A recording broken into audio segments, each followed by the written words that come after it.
little cabin in Central California, but feeling very good and just letting everything sink in. Listen, I'm sure you have very little sleep over the last few days. Huh? Yeah. All right. Yeah, it's been very exciting. Late returns, and they're still counting here in California, so things keep happening. But yeah, just taking a little break before jumping back into the fray. Well, I mean, give us an idea, give us some perspective. Usually on a Friday, we don't do a lot of politics, but I really wanted to, with as much of a long window as possible, look at this week and try and place it in terms of how significant these numbers are, how significant this election result is, what this means in terms of the House, the Senate, the White House, the popular vote, because it does feel to me like this is a major ground shift. Yeah, this is an incredible result. First of all, because Donald Trump was supposed to be completely gone by now in the imagination of Democrats and the media. They prosecuted him for essentially baseless crimes. They smeared him. They tried to destroy him financially. They thought he would disappear. And instead, he came back. Some people actually tried to kill him. Yeah, they tried to kill him. The list goes on, but he persevered and he fought and he attracted more and more support. And it simply is the greatest political comeback in American history. There hasn't been a president who served one term and then lost and then served another term again since Grover Cleveland did it in 1892. And it was not a similar circumstance. In those days, the Electoral College and the voting were really sort of a haphazard affair. And in this era, it's just unheard of for something like that to happen. You lose a presidential election, you wander off into the wilderness. And in his case, you wander off to jail or maybe worse. But the more they persecuted him, the more support he built. That's one thing. The other thing is the coalition that voted for Donald Trump is so different from the traditional Republican voting coalition. Donald Trump won Hispanic men. That is to say, people from Central and Latin America who historically have voted for Democrats. I think Mitt Romney won 27% of the Hispanic vote. That was the Republican nominee in 2012. Donald Trump got a majority, at least of the men, of the male Hispanic vote, and he got a lot of the women as well. He also got a significant chunk of the Black American vote, not a majority by any stretch. I think it was somewhere in the high teens, maybe low 20s. They're still counting, but that's something like double the typical Republican result. And that's new. That's absolutely new in American politics. There is a kind of realignment where the Republicans are becoming the party really of the working class in America, whereas the Democrats are becoming more and more the party of elites. Well, it's interesting. I mean, what you're talking about is almost a difference at an individual level, that the issues that were affecting people are issues which were fairly universal, but that the Democrats' bet on going with identity politics was wrong. You mean that Al Sharpton telling Hispanic men they're misogynists and Barack Obama berating black men and saying, you have to vote for Kamala, otherwise you're probably a sexist. You don't think that had the desired effect? No, it really didn't. I mean, people don't take that seriously anymore. You know, it's unpleasant to hear those things being said, but those were some of the nicer things that were said. The Democrats and the media called Trump Hitler, and they called his supporters Nazis and fascists. You know, it's kind of extreme, but it became almost a joke. And people just decided to ignore it. They just tuned it out. It was just noise. And the reality is that inflation in this country, which is higher than it has been historically, it's not where it was a couple of years ago in the first years of Biden's presidency. It was up near double digits, which is very unusual for the United States. It's still higher than usual now, but the real problem is that they've had to raise interest rates to bring prices down. And when you do that, as in South Africa as well, you raise the rates on everything. So people are not just finding it more difficult to afford the prices at the grocery store, but they also have credit card bills that they cannot pay. And something like a third of Americans have no more credit whatsoever. There's no ability to borrow. So people are coming to the end of the month and running out of money, and they're unable to buy basic things. And that's not something that most Americans are used to in a very prosperous country. So it didn't really matter what Kamala Harris and Joe Biden said. The reality was that people could not afford ordinary things anymore, and they voted for change. There were polls that showed that people made up their minds about who they were going to vote for in the summertime, meaning before September. So the last 2 weeks of the campaign were essentially just additional, fighting over the few remaining votes. But more than 80% of the voters had already decided by the end of the summer, that is to say, 2 months before the election. So this was really about the economy and everything else the Democrats did to pile on. You mentioned the identity politics, the name calling, saying that Trump was a danger to democracy. All of that just either was ignored or it motivated his voters to turn out in even greater numbers. Yeah, I mean, I am enjoying the meltdowns, though. We'll talk in a moment about who the biggest losers in this election are. But just in case you joined us in the last few minutes, this is Joel Pollak we're talking to. He's in his cabin in the woods trying to get away from the politics of the last couple of days. He is the senior editor-at-large at Breitbart News. And I think this is probably a good time because you're at Breitbart and you guys have been one of the winners in terms of being able to build trust and credibility with an audience in a time where the mainstream media really have just shattered theirs against the rocks. I mean, everybody was more excited to watch Joy Reid on MSNBC and The View on ABC and a bunch of other shows where people have basically been propagandists for the Democrats over the last couple of years, to the extent that no one takes them seriously. The only reason people would have tuned in this week was to watch them melt down. And I don't know whether you'd agree with me. It seems to me the biggest loser in this election is not Kamala Harris. It's probably the media. Media lost. The traditional media lost. But the new media, the podcasting world was the big winner. I mean, Trump went on all kinds of podcasts. Joe Rogan was the big one, but he went on tiny podcasts many people had never heard of. Mm-hmm. And he made himself accessible to people who run very low budget operations and who simply have an audience, and he wanted to reach that audience. And that was very successful. It wasn't actually the first time someone had done it. There was a politician you mentioned earlier named Barack Obama who also did the same thing, although he did it when he was already president. And when he did it, it was really an avoidance strategy. He wanted to avoid the mainstream media. He didn't want to answer questions. But with Trump, it was a way of reaching non-traditional voters, people who don't usually participate in politics. A lot of people who are voting for the first time chose Trump. It's very unusual for young people, for example, to favor the Republican candidate. But there were important parts of the country, like Wisconsin, where young people actually voted for the Republican, which is, again, just, it doesn't happen. Yeah. And usually the Republican is some stodgy old white guy, and young people want the dynamic, young, new generation, as Kamala Harris put it. But Trump just never ceases to be interesting, and he goes on these non-traditional platforms and talks to people. And in the end, the Democrats couldn't compete with that because their strategy was to hide Kamala Harris from the media for a long time, hoping they could control the message. And by the time they rolled her out there to face interviews, she was completely unprepared, and she often gave terrible answers. I mean, you mentioned The View. I've actually been on The View, and they have 4 Democrats and 1 Republican, and you have to go in there. It's like going into the lion's den, but you have to go in there with a bit of a sense of humor to survive it all. It was actually one of my favorite media appearances. But The View was a friendly audience, and they asked her a very simple question. They were trying to be helpful, and they said, "How are you different from Joe Biden?" And she just said, "I can't think of anything. Nothing comes to mind." And that was it. Joel, let's just quickly talk about the actual numbers here, because I know that there are a few places, and you mentioned this at the beginning, that have not yet reported. We're waiting for a few votes to trickle in California. There's some other states, some congressional districts that still have to report. For South Africans and for people who are watching and listening to us all over the world, how big a deal is it that the Republicans are taking the White House here with Donald Trump? The Senate is now Republican majority. I think only by 3 or 4 seats, but it's enough, right? Because it's only 100 senators. Congress looks like it's going to be safely in the hands of the Republicans too. The most important, I think, is that the Democrats have always said, when a Republican has won in the past, but you didn't get the popular vote. And that hasn't been a thing since what, like 2000 and like George W. Bush, 2004, I think it was, or even earlier, that the last time a Republican won the popular vote.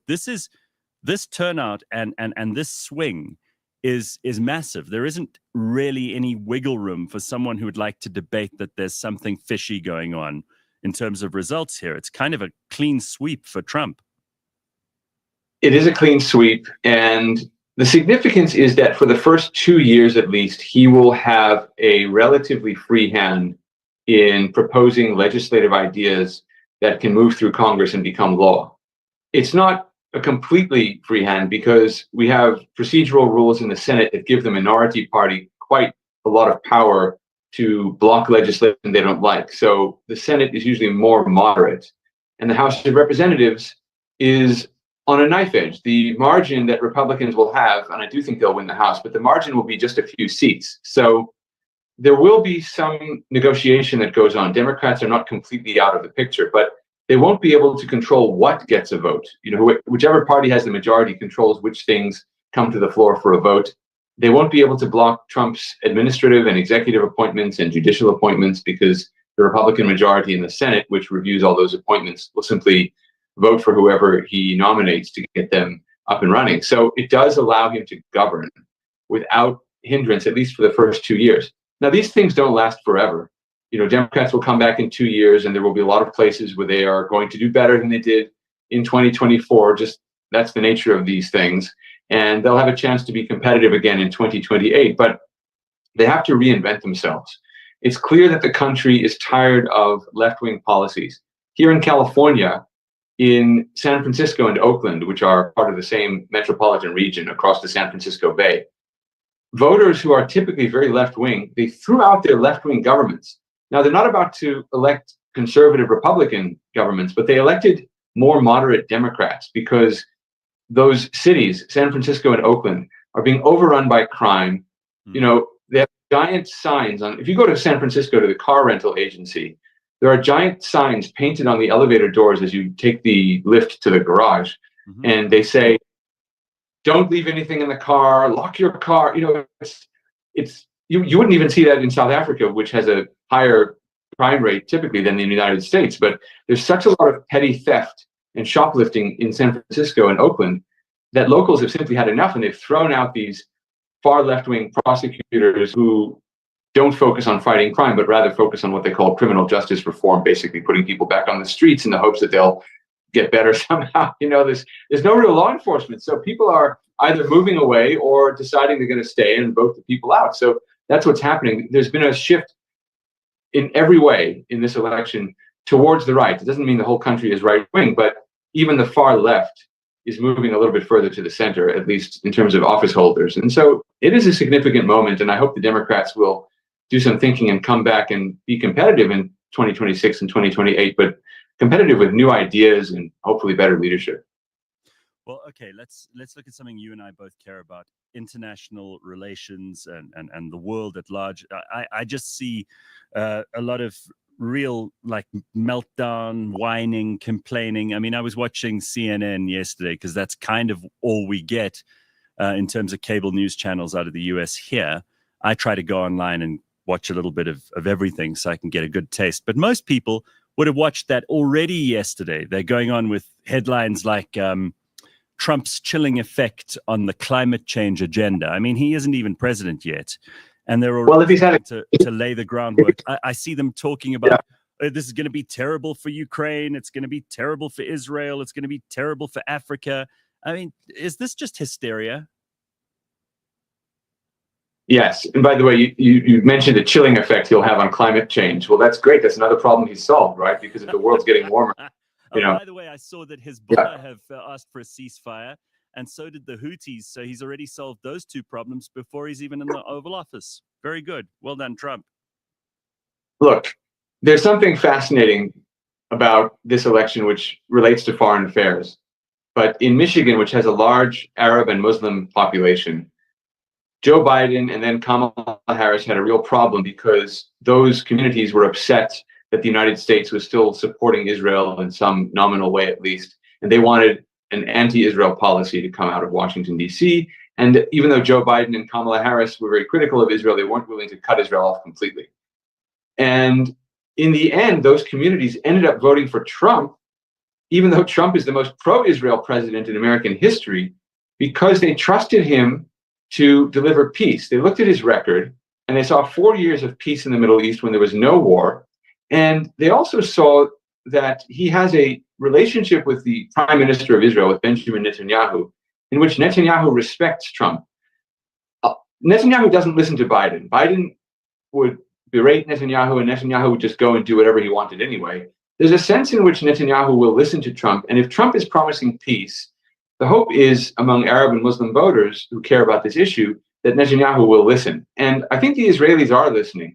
They are talking about looking for a ceasefire in Lebanon. They're talking about looking for hostage deals in Gaza if they can still get them. And they're talking about trying to find some way to contain Iran rather than to escalate the war.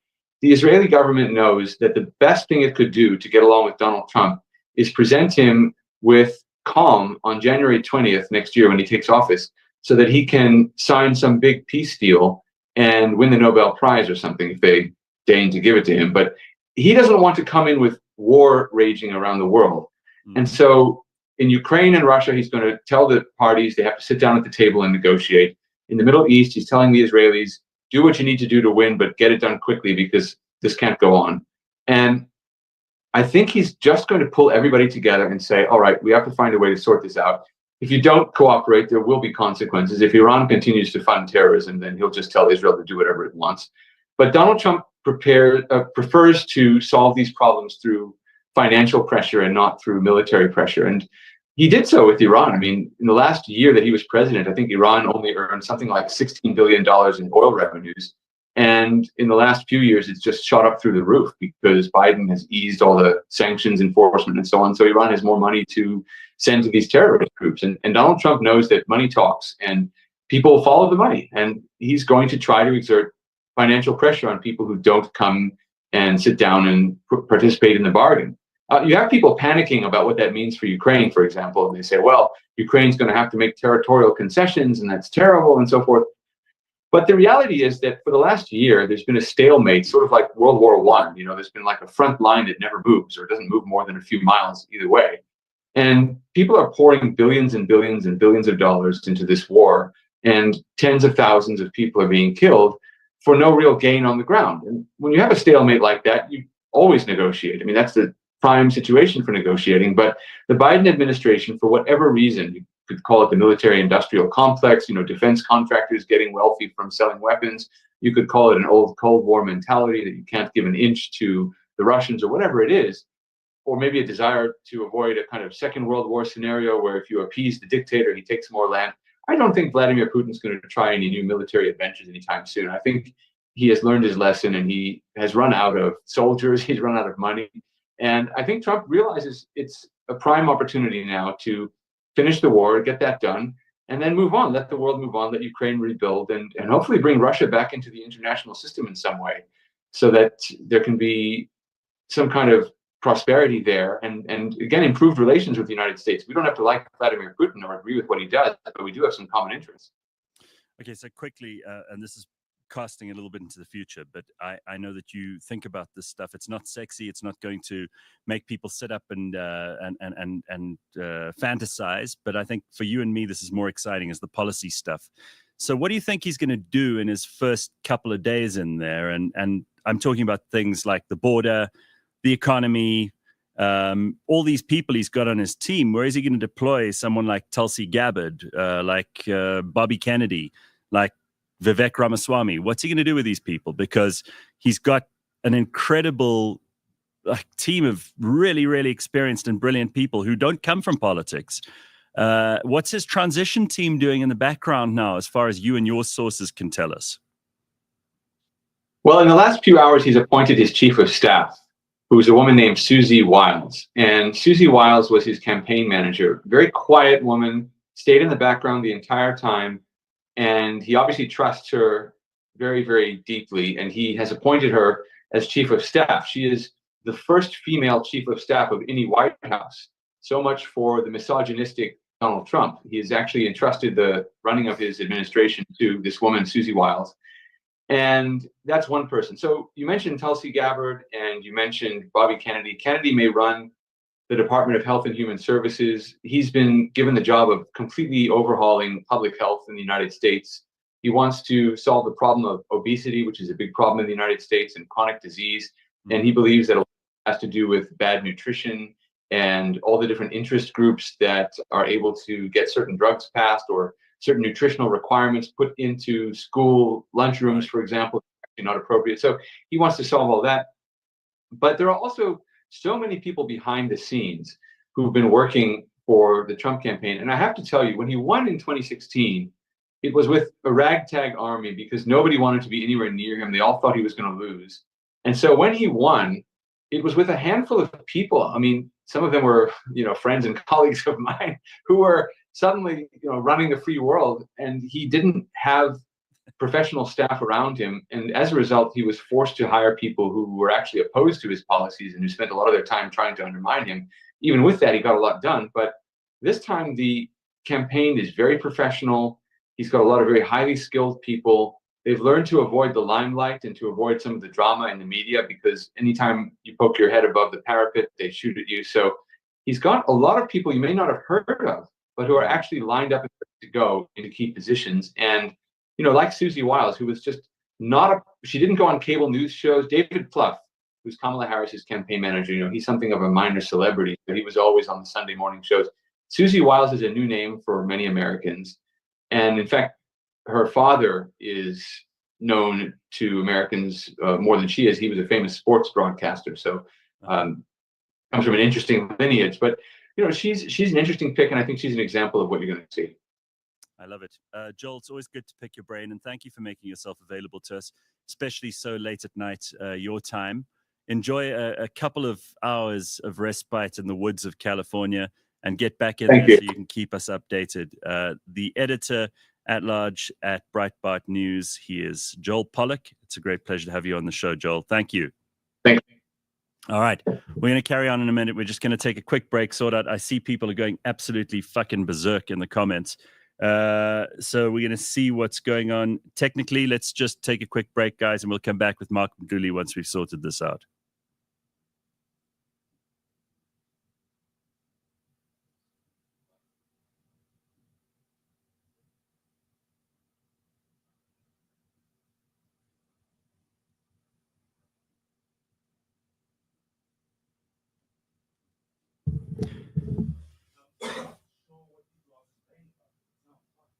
Have you checked on your phone?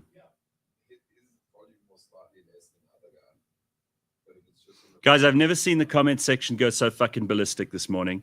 I'm not going to lose my shit now because we've still got an hour and a half to do. But why are we still having problems? Why couldn't I connect to Joel when he was already online before we started the show? What's going on? Sorry, Gareth. Cable was plugged in the wrong side. I didn't realize the cable was plugged in. So that was me. I'm very sorry about that.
The Gareth Cliff Show on the Real Network. On a Friday morning, it is a hell of a week. We even had some rain last night, which makes people in Gauteng a little bit happier because it means the air isn't so goddamn dry and everything around us isn't so dry and everything suddenly bursts into bloom.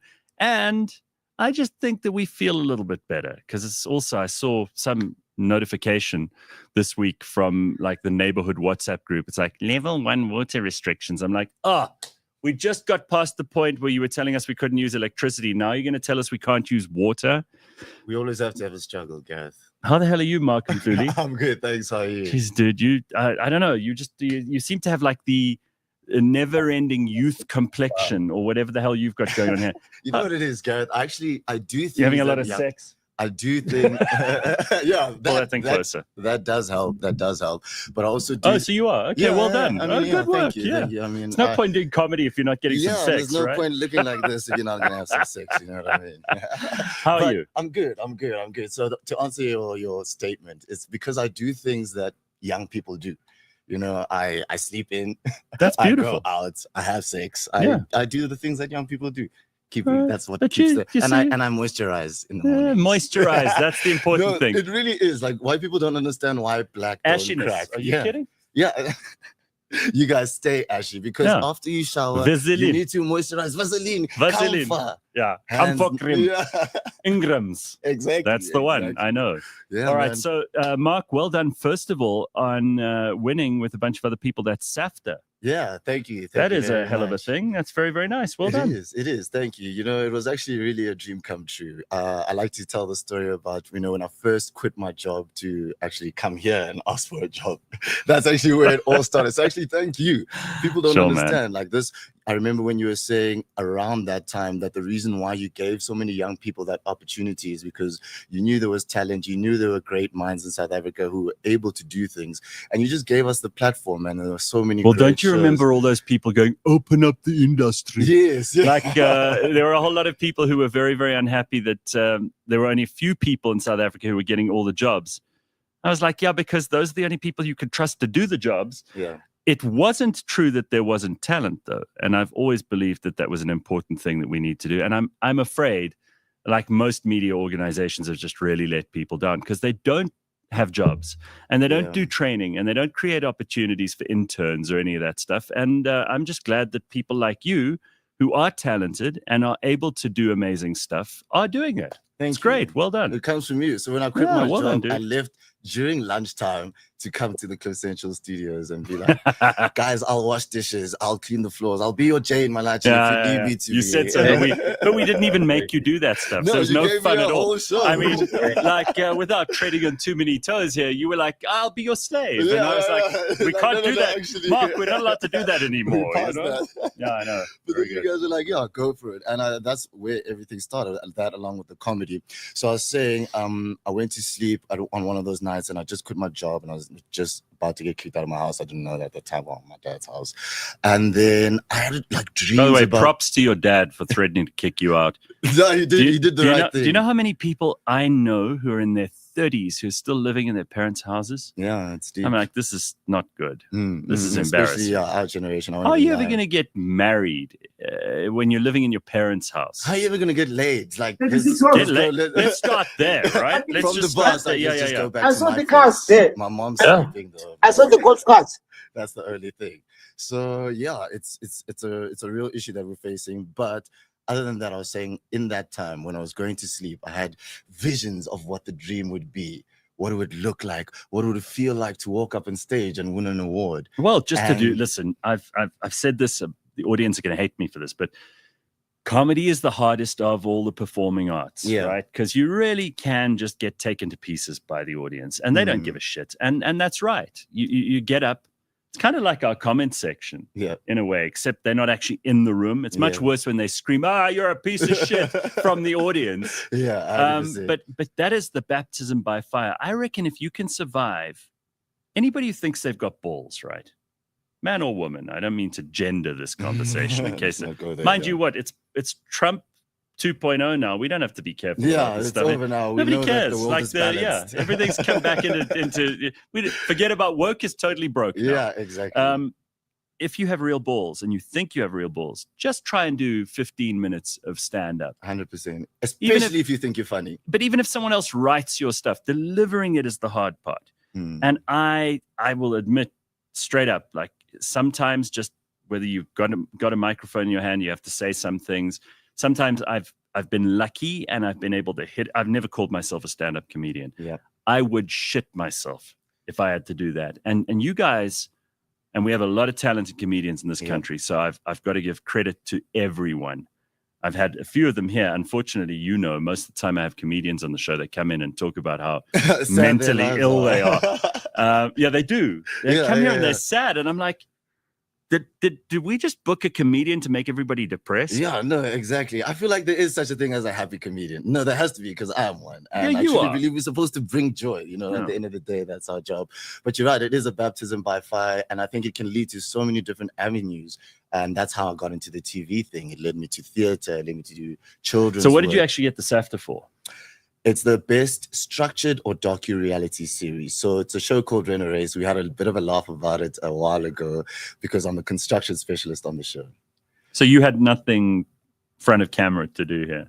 No, I did. So there's a whole construction crew. Let me tell you the story. Okay, so it's called Reno Race. What did you win this? Is this a bullshit thing? Are you telling me you didn't get the picture? SAFTA? I've got the picture of the wood in my hand. So please, nobody can take this away from me. Don't take this away from me. Guys. Yeah, but I mean, I can hold up a fake Oscar and say, it doesn't mean this one was heavy. I felt the Who's got the actual award? Our director. His name is Ed Conry.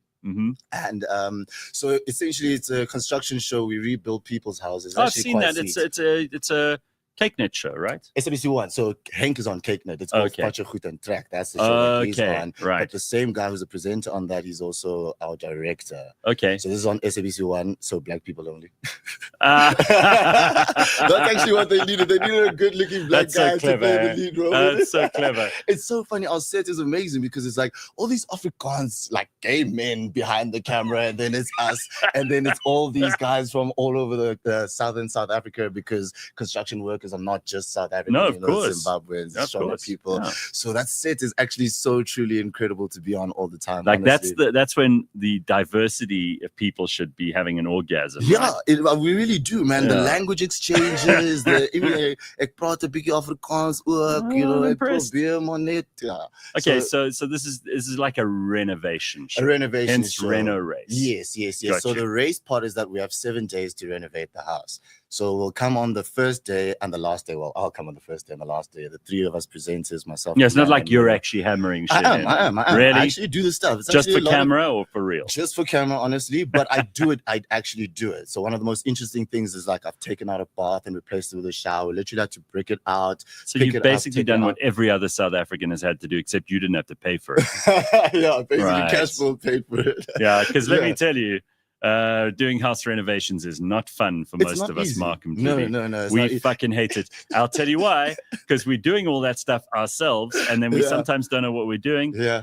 And it costs us money. 100%. And if you fuck it up, it's all you. Oh, dude. Yeah, so that's actually one of my favorite parts about it. Is like, let's say I have to angle grind the shower, let's say, but there's only certain points where I can do it competently. Then the real guy has to They let you loose with an angle grind. They do, guys. They do. Risk takers, these TV makers. You say I gave you a break in entertainment, but I wouldn't trust you in angle grind. Yeah, I always worry, but I'm like, nah, it's fine. I've been here for 3 seasons now, so this is the 3rd year I'm on it. So I actually am a specialist, guys. All right. Comedian, construction specialist. I think you've told me all of this before, but it was so boring I forgot. It was the first season. That was the first time I was on. And it was boring then. But then obviously we've won the SAFTA now. Now it's the best show on TV. But it's a truly incredible experience because I actually do learn the stuff and I actually do get to do it. But often I'll do something and then halfway through, it's not looking as it should. And I'll be like, okay, you guys take over. I'm sure we got the shot. Okay, no, well done. Yeah. So I do it, but kind of. So I heard you got mugged the other day in Melville. Is this true? What a segue. No. I mean, it happens to all of us in South Africa. This is very relatable. This is the kind of story people use on those late night talk shows to show that they're ordinary people too. But Melville, you should have known better. I mean, I had a show there, so I had to go. But on that note, I always say one of my jokes is like, in South Africa, nobody helps you when you're getting mugged. No. It's just your turn. Yeah, exactly. Yeah. So it was my turn, Gareth. What did they take? My cell phone, brand new cell phone as well. Oh, I just got it shit. upgraded. What was it? What kind? It was a Vivo 27E. Oh, that's a piece of shit. Yeah, it's not an isn't it? iPhone. Sorry, people, to disappoint you. I've got Android. In fact, Android is like a disease. in fact, Android. I'm pretty sure that your muggers are very disappointed. Like, oh, as soon as no, they what got the away, they're fuck like, is this? "Oh, what a cheap, nasty thing this is." We should have just. They would have given it back probably if you just waited there. Yeah, probably. Did they use knives, guns? What was? No, it was a quick the car thing. I'm sure you've heard about it, where they're driving past. So this is what happened. We did the show. Show was amazing, and then afterwards we went to Smoking Kills. And just outside as we were leaving, my friend was doing magic. His name is Kevin. Mm-hmm. And he has a great trick that I like to video. And I'm such an idiot. You're sure he wasn't distracting you and he was part of the mugging? Maybe. People are these days. Magicians are dodging people. I gotta tell you, like these syndicates, man. I mean, they've got people on the inside. You think he's your friend, and he's like, "Oh, watch this magic trick while I'm busy distracting you." And funny thing is, he was stealing somebody's watch. There we go. But then the guy came from behind me, grabbed the phone, and then he went. It's like, "Sorry, you tried to catch the guy." He came back to him. Like, "Sorry, I was actually stealing your watch, but somebody was actually really stealing my friend's phone." And it was so quick, Gareth, that it happened within like 3 seconds, and he was gone. So yeah, it's a bit. You have a way of telling a very horrible story about being mugged, which would be traumatic for most people. You have a way of telling these stories, and I don't feel sorry for you. Because you shouldn't, man. I was having the time of my life. I have such a good life. That shit doesn't matter to me, man. Like, honestly, a cell phone is nothing. Because I mean, like, it was a good night. It's only after the phone was gone, we were like, yeah, let's go have another tequila. Yeah, well, what else are you gonna do, right? Exactly. So, all right, so Mark Mdluli's with us. We got a lot to get through this morning, and I do want to do a little bit of sport. Have we got Ben on the line? All right, let's go to that and see Ben, where are you that you're so important that you can't be here today? What are you up to? Oh, golf. Trophy. How did I know? This is the biannual playing of the Royal Rumble, and my team is the defending champions. I'm the captain of the team, and that is where we are today. All right, is that a real trophy? Like you won that last year, or? Yeah, it's a real trophy. It's got our names on it. We won in 2018 and 2022, so every 2 years. It's a really big deal. Very well done. You see, Mark Mdluli, that's what a real trophy looks like. It doesn't look as heavy as the SAFTA. It looks light. Your name's not in the fucking SAFTA. No, well, my TV show is. Come on. All right, Ben, so tell us what this is. So every 2 years, because, all my friends had wives and kids and all those kind of things, they can't play as much golf. We play it every 2 years, and it's our version of the Ryder Cup. So we get the red team, which is my team. Which is a very good team. It's a very good week to be a red team. And yes. And we're playing against the blue team, who will, if you ever called Kamala Squeeze this week. All right, Ben, give us a rundown of the sport that we can look forward to this weekend. Hey guys, look, apart from the Royal Rumble, the Box are back. They're playing Scotland on Sunday. The team will only be announced this afternoon, though. So normally we announce really early in the week. But because there's been some injury issues, Ronan O'Keefe is no longer playing. He's out of the tour completely. Russ is going to name the team, I think, 4 o'clock today. But it's going to be a really good test match because obviously it's our first test match after a little break. It's our first test match on the Autumn International Series. The Box are going to be too strong, but those Scots are plucky. And they're very plucky in Murrayfield. They've got a lot of confidence. They beat this sort of weakened Fijian team last week by a very handsome margin. But I wouldn't look for too much other than the Box by 25 on that one. But tonight, if you love rugby, tonight's a good one. Ireland, the serial self-proclaimed world champion, they're taking on New Zealand. New Zealand are going to be without Cody Taylor, their hooker, their talismanic hooker, and Burton Barrett. So I don't think the New Zealand team was going to be good enough full strength. They certainly won't be good enough with them out of the mix. So I expect the Irish to win that one. And then other games, Saturday, England, Australia, that's going to be a goodie. Italy versus Argentina. And France will be taking on Japan. So it's just the best month of rugby outside of a World Cup because all these big strength versus strength teams taking place, all these games, and it's all in the lekker time zone of our one as well. So, I mean, it's an absolute win. Tonight, if you do like cricket, India are here. They're here for a 4 T20 series. If you do care, or if you can think back long enough, they obviously beat us in the T20 World Cup when we choked the living fuck out of it in the West Indies. So tonight, Durban, yep, things still happen in Durban. That'll be the first game, SA versus India.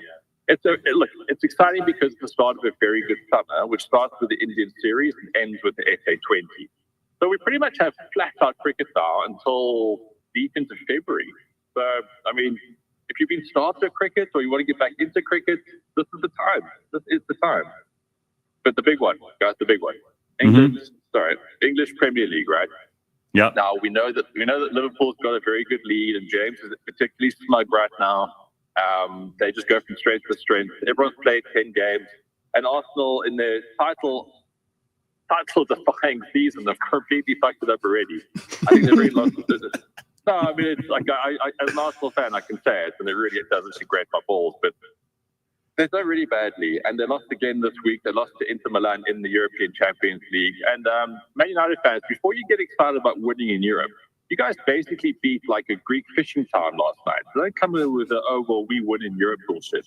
There's only one Europe, okay? It's the Champions League. You're not in Europe. You're basically just having tour matches. So the big ones to look out for the English Premier League this weekend, of course, Man City also lost last week, and they also lost in Europe this week. So they're looking to bounce back very hard against Brighton. That'll be at 7:30 on Saturday. Liverpool versus Aston Villa. Aston Villa have been phenomenal in the Champions League this year, going against all expectations, really. So Liverpool will be at home against them on Saturday at 10. Spurs, they're taking on Ipswich at 4 on Sunday.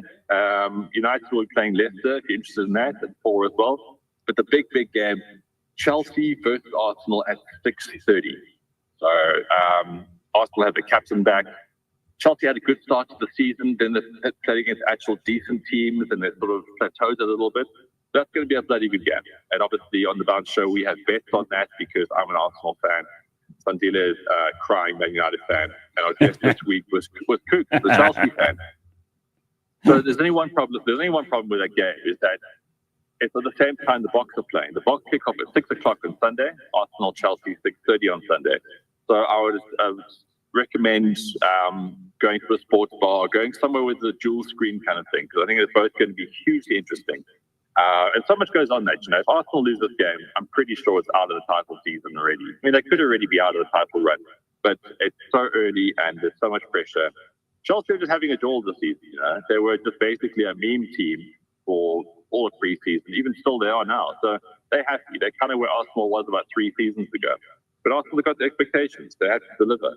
Arteta's been there for ages. He's won fuck all. And he doesn't even have a Royal Rumble trophy. He's got nothing. So huge expectations on their massive stakes. And finally, in the golf is the HSBC Championship in Abu Dhabi.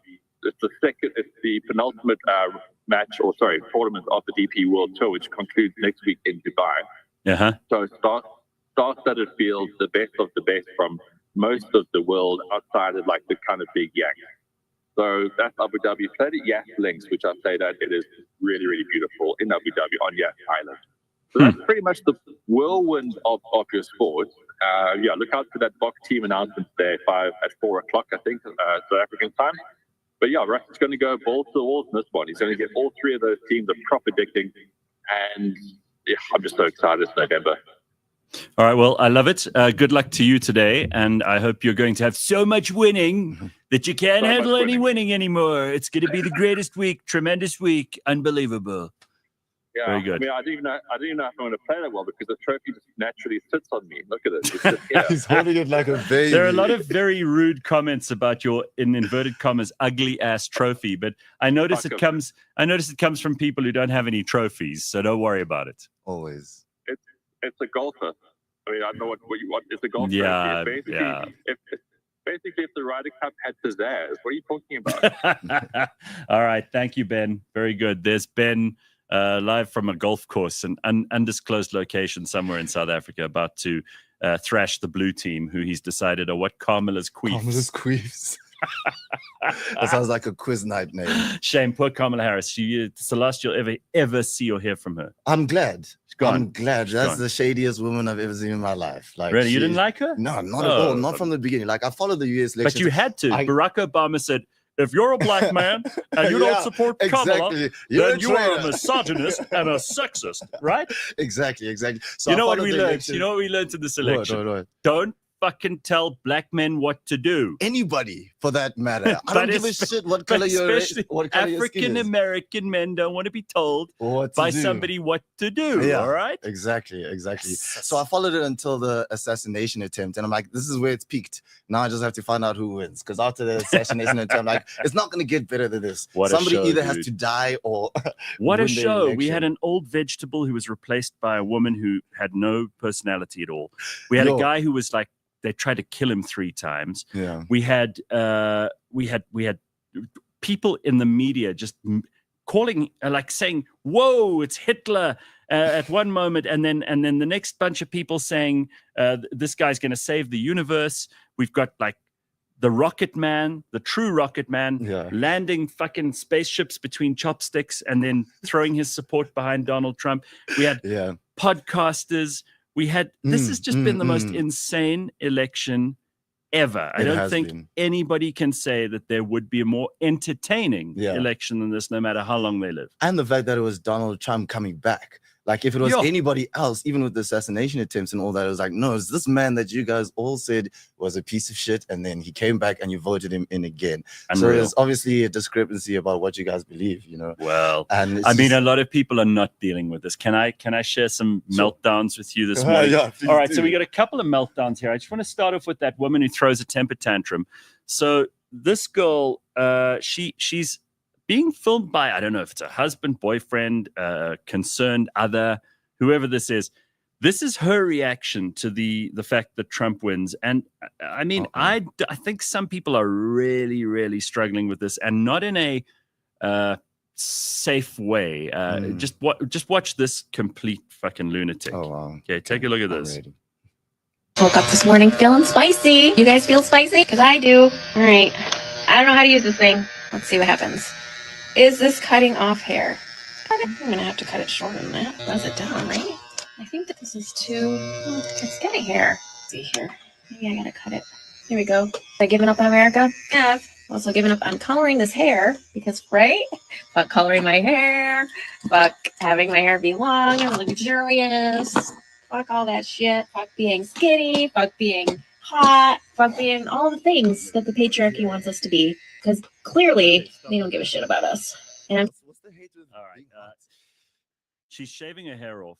I mean, listen, she's never been hot. She's never been skinny. So I don't know what she's talking about there. But good luck to you, honey. I mean, to do this because of an election result. I mean, I can't. I'm into politics. But if Kamala had won, my life would carry on. I said this on Wednesday. Yeah. These people are clearly not stable. Here's a very unstable one. This is the one who throws herself around the room. Unreal what's going on in some people's heads. It's dark places, man. And especially on the left in America. Well, of course.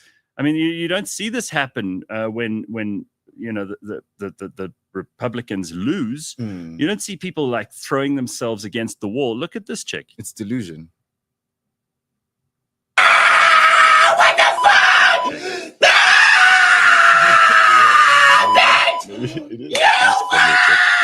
The way she did it.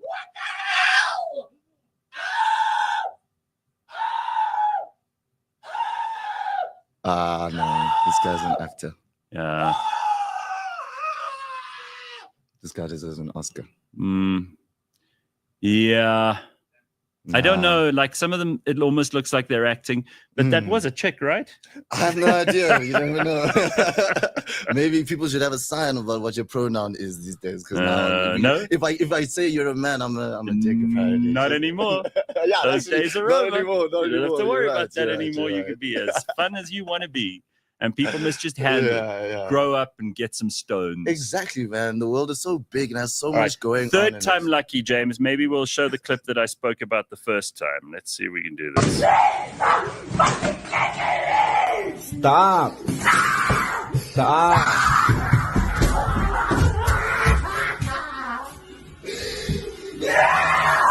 See, that's why I'm recording.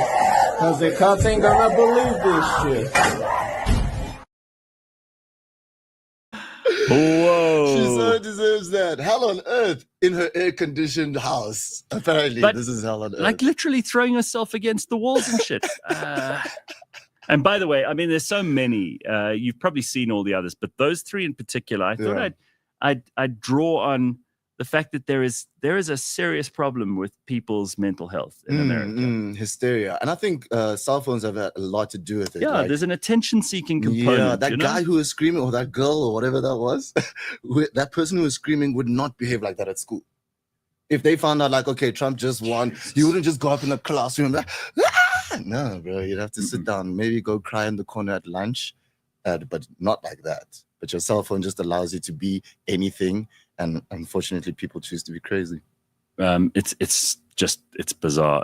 We talked on Wednesday's show, or even on Monday, about how all these celebrities say they're going to leave the US, right? Oh, yeah? And they're going to get out. They're never going to come back. And one of the people we spoke about was Barbara Streisand. Okay. And producer Flex found these pictures of like her house in Malibu, and she's got a great life, right?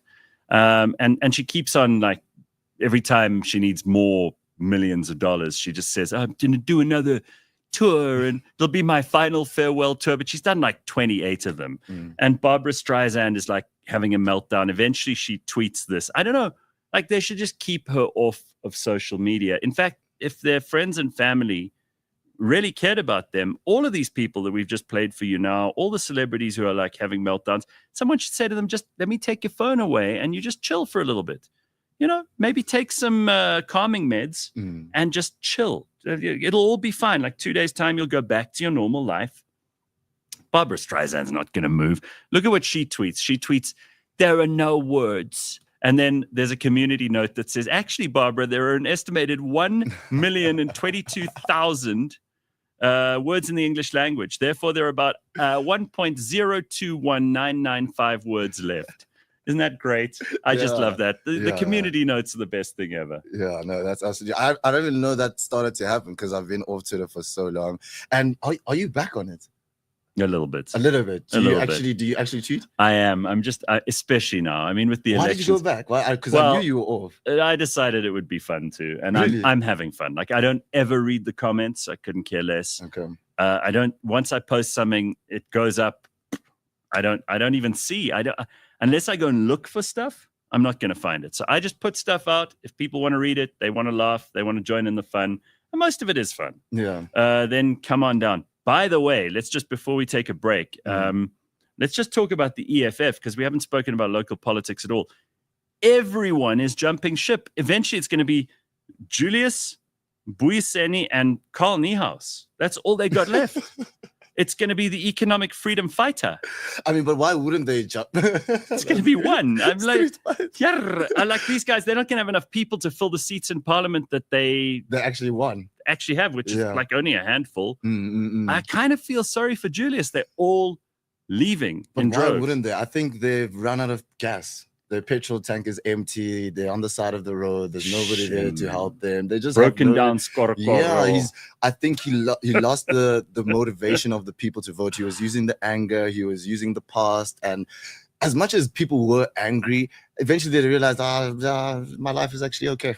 I almost feel like I need to call him up and like take him out for a drink or something. So how do you feel? He must lie down on this couch. Guys. Yeah, how does this make you feel? I sort of want to reach out just from human to human. We disagree on lots of things, but Julius, he doesn't deserve all of this betrayal. Yeah, I mean, like the guy, he had a moment in time, and I think he's also a great leader, which is part of his problem, is that he's almost too good. Well, to clearly not. Lead, but then I'm just saying, it doesn't look like it. If you're such a great husband, how come your wife keeps leaving you?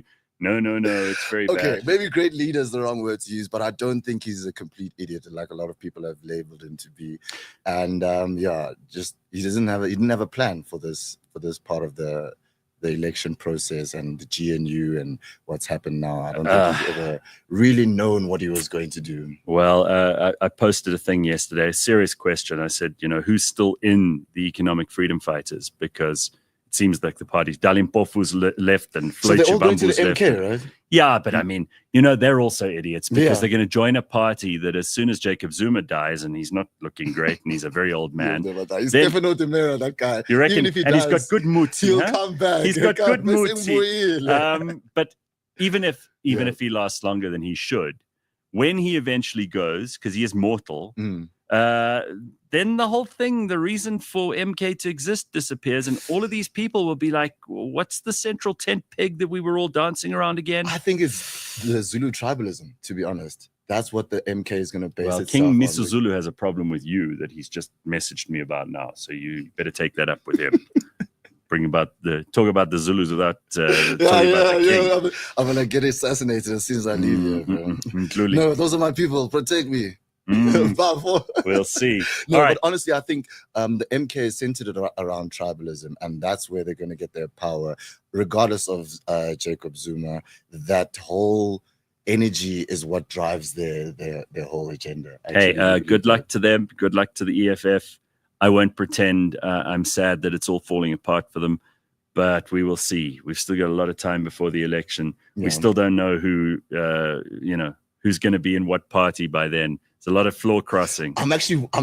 It's interesting that we changed our government this election. I'm actually more interested in the next one, because does this give the ANC any more credibility and validation? So does that mean we're going to go back and vote for them again because they managed to do something with the GNU, or are we going to continue to remember how much damage they did and be like, let's vote for them even less?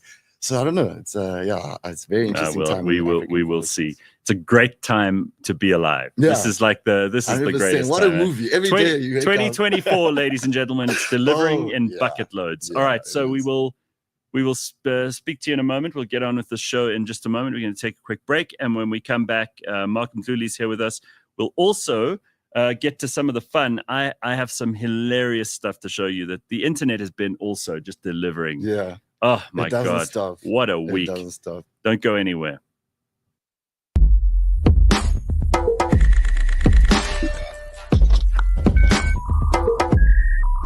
I'm going to tell you guys a story about a patient of mine. This guy happens to be an IV drug user. Right? He uses heroin. And this guy came prepared, a shoelace in his bag as a tourniquet that he would use as a tourniquet to get his veins, right? And I was failing. I just could not get a vein. This guy was like, nah, let me show you. That's what they always, that's what they always do. He pulls this thing out, went tight, like I've never seen an arm go that tight. His arm was swelling up. Managed to find one vein. I want you to look, these veins here. Visiting hours come. It's 3 p.m. This guy says, Doc, I just want to go outside to smoke. Does he not go outside with his friend who came to visit him, who he said was his brother? To inject. Brought him heroin to the hospital. Shoots up in the same drip that I put in for him. Comes back to the ward high out of his mind. He's like, I got the drip, I'm ready. I'm ready.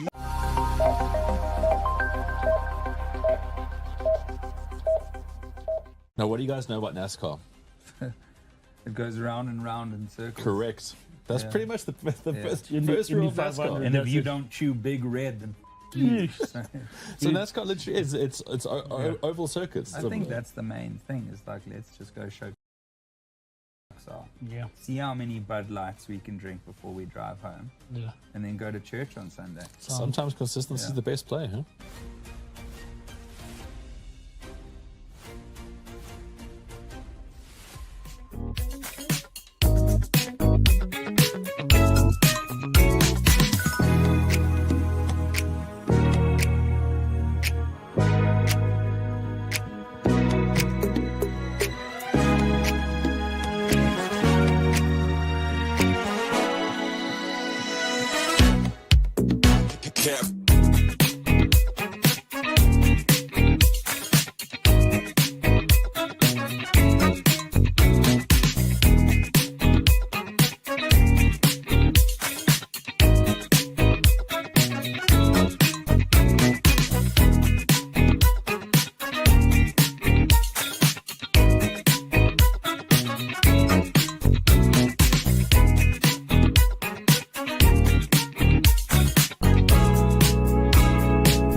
right, good morning. It is Friday, the Real Network and the Gareth Cliff Show. I hope you've had an awesome week this week. I hope you've got some plans for the weekend. If anything fun is happening and you want to talk about it, let us know in the comments. If you don't want to talk about it, just pretend we didn't have this conversation, right? That easy. So many fun things on the internet this week, so much to talk about. Hilarity on all sides. We've covered a little bit of American politics, a little bit of South African. So much for No Politics Friday. We'll get into more of that just now. Mdluli is our guest, and he's hanging out with us this morning in the studio. Want to hear from you in the comments section. Just drop us a line. I see it's on fire this morning. There's plenty going on over there. And the usual suspects. There is a cowbell somewhere in here, says Percy. Okay, South African politics looks like soccer off-season now.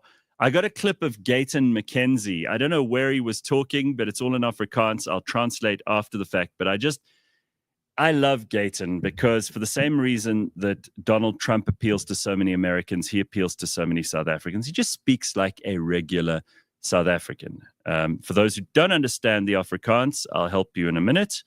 But I want you to hear what Gayton said while John Steenhuisen is standing there. Now, this is the difference between Gayton and John Steenhuisen, all right? I'm sure they both mean well.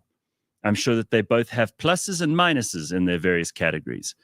But when Gayton talks like a normal person, it makes everybody laugh except John Steenhuisen, who's like, how could you say that almost? And if he would just relax and be a little bit more real when the cameras aren't on, and when the cameras are on, and when he's not worried about what people think of him, he would do so much better. Like, Gayton's so free and easy. Watch this and you'll see what I mean. Baie dankie. En no matter what, ek wil vir u beloof vandag. Listen to Gayton. Die regering van nasionale eenheid. Ons beklei, ons stry in ons eie partye met mekaar. Ons verskil in ons partye met mekaar. In die ANC verskil hulle. En die DA verskil hulle. En die PA verskil hulle. En die Vryheidsfront Plus verskil hulle. Ons het ons verskille in die regering van nasionale eenheid. Ek fucking weet nie of ek van John hou nie. Fucking weet nie eens. Maar jy weet wat ek weet. Hy fucking like my weer as hy vir Malema like. Look at him. So hy gaat liever met my kant opgeskeep sit. As wat hy met Malema opgeskeep gaat sit nie. So dit is okay. All right, that's enough. You get the point. Like he says, ek fucking weet nie of ek van John Steenhuisen. I fucking don't know if I like John Steenhuisen. And he doesn't know. He says, hey, fucking weet nie of hy van my hou nie. He doesn't know if he likes me. But he knows he likes me more than Malema. Now, you know, you can attack and criticize people as many old ladies in flats in Killarney might do and say, oh, you can't use language like that. But that's how regular people speak. That's why we don't really make a big deal of it. I'm not trying to throw foul language into every sentence that we throw out on this show, but it is how we talk normally. It's how I talk to my friends. It's how I talk to people I'm comfortable around. I think we've got to be that comfortable with each other on this show. And I feel like Gayton is the first politician in South Africa who's comfortable like that. I mean, you could say Jacob Zuma was comfortable in Zulu, right? But other than that, most politicians are still playing by the old rules of like suit and tie, appear on television, think that you can talk to and over the heads of people, try to be cleverer than you actually are, put up a front 2.4 kids and have a mistress too. It's just enough. Like, just be real. Yeah, I think that's why we like Gayton at the moment, man. He's the first politician I've seen in a long time, which I actually care about. Like, I'm like, I actually genuinely like you as a person because he can swear and he's not trying to be an asshole, you know. It's just like you said, the way we speak, and I want to see more of that in our politicians. Be how you are at home. Like, thank you. How do you really feel about the situation? Helen Zille was actually close. She didn't use foul language, but in her energy and approach to situations, she was as real as I could. And don't you get the feeling like if you were in the Zilla house and she dropped something, she'd go, oh, fuck. Yeah. Right? She wouldn't go like, oh, no. I hated that happened. She'd be like, fucking not again. Oh no, I've got to drop that coffee cup again. So that was cool to see, man. I'm also tired of this whole suit and tie politician thing. Man. And I also think that's how Trump kind of won. He wears the suit and tie, but he really talks about the things that people are talking about, not that they think we want to hear. He went and worked in McDonald's. Even though it was a staged bullshit thing, we know we're in on the joke, right? We know that he's wearing this hugely expensive shirt because he's a billionaire, but he puts the McDonald's outfit on. He serves the guy through the window. He likes people. Yeah, you can tell he likes people, likes interacting with people. Gayton does the same thing. He likes interacting with people. And when he went in the garbage truck and he talks about how, well, they told me I got to put on the reflector jacket, and I didn't know about the reflector jacket. I said, no, I'm going to wear my tie. I'm going to wear my suit. And then I put on the reflector jacket, and they said, Mr. Trump, you look so thin. And I thought, I'm going to wear this all the time. I mean, he's telling a story like a regular person. This is why people love him. Okay. And this is probably why people hate the rest of those politicians who are still playing by the old rules. Yeah. I do think this is extremely funny. There was that woman, E. Jean Carroll, who it turns out is like a complete nutcase. She's the one who said that Trump accosted her in a change room at Bergdorf Goodman's. She's the one who they brought that whole trial. They say he's a convicted felon, right? Or that there are people who still go around calling him a rapist. I mean, this woman is completely unhinged. I did look at this. I thought, it's probably inappropriate to laugh at this, but I know Mark Mdluli and I will laugh at it. I'll put this tweet up. So E. Jean Carroll put out a tweet about, I told you so, or something. We'll get it up on the screen in a minute. Look at the response. I tried to tell you, she says. Then this person, who's a woman, goes, you should make up a story about J.D. Vance fingering you at Talbot's. What? I like that you should make it up, fun. Like, just go into your writing room, do whatever it takes. Yes. Drink your wine, smoke your weed, be creative. I think that tweet is eventually what we can call the end of the Me Too movement. Yeah. I think it's done. I think it's done now. I hope so, man. Because it's outrageous. Look at this quickly. There are two things. There's a guy with a pussy hat. We were talking to Debbie on Wednesday's show, a friend of mine in Washington, big Kamala supporter. And she has a pussy hat like this. So people were asking on Wednesday's show, what is a pussy hat? It is that. That is a pussy hat that lovely gentleman is wearing. I am struggling. I'm struggling to figure out who he is in my family. Like if I were to go home to my family home. You have someone like that in your family? No, I'm wondering, I'm trying to place because he's not my grandfather. He's not my drunk uncle. He's maybe my grandmother's. He's the one who made you sit on his hand when you were 7. Is this the bad man who touched you? Show me on the doll where the bad man touched you. It's that guy. Yeah, exactly. All right, wow, so that's to explain the pussy hat. And then I thought this is also important. Well, you know what a pussy hat is. I know. There are these people melting down, but I thought this was just the greatest. A friend of mine in America sent this to me. It's like a picture of what the women look like, the ones who are like promising that they're never going to have sex with men again because we are so bad, and all the men who voted for Trump will never get any sex again from any of the women of America. And this is what they look like. Take a look at this. There we go. And then they'll still go start an OnlyFans. And I know it sounds like we're being very nasty to liberal women this morning, but yes, I mean, liberal women. Why do they always have that fringe? Just explain. Because they got dumped, so they had to go change their hair, and then they got bangs just to change it up a little bit. You're the first person to ever explain that to me, so thank you. It's accurate. But yeah, I'm completely... I don't know what's happening with this thing about men and women still, because I think gents are actually now hiding away. That's why they stay in their rooms addicted to porn, afraid to approach women in bars, because women are vicious to them, and it's outrageous. They are, but also guys have got to man up. Yeah. Also, now we must also as men just be like, no, fuck this shit, brother. There's a reason why we're men. You're a man. Have your role. I don't want to hear any guy complaining about well, women are so mean to me. Well, then you're either talking to the wrong women or you've got no game. Yeah, don't blame the women. Yeah. Man up. They're just being women. Take off your pussy hat and put put on a MAGA hat. Construction hat. Come join Renner Race, construction. bro. There we go. Join this Come be guy. a construction specialist, bro. You'll get laid for days. So yeah, I'm just Naked like, Goose says men are facing a slut pandemic. what?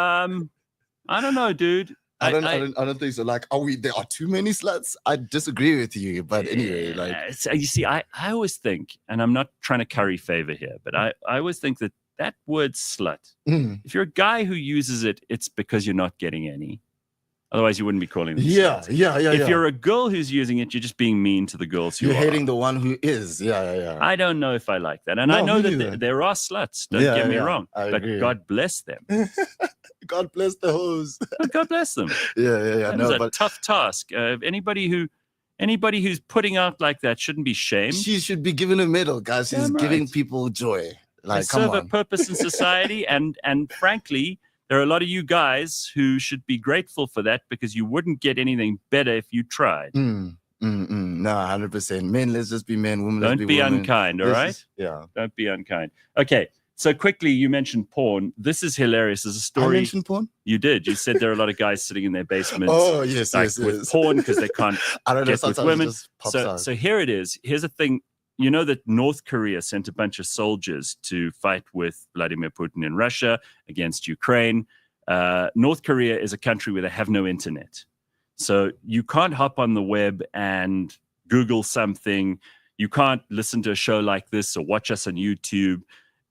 You certainly can't download or watch porn.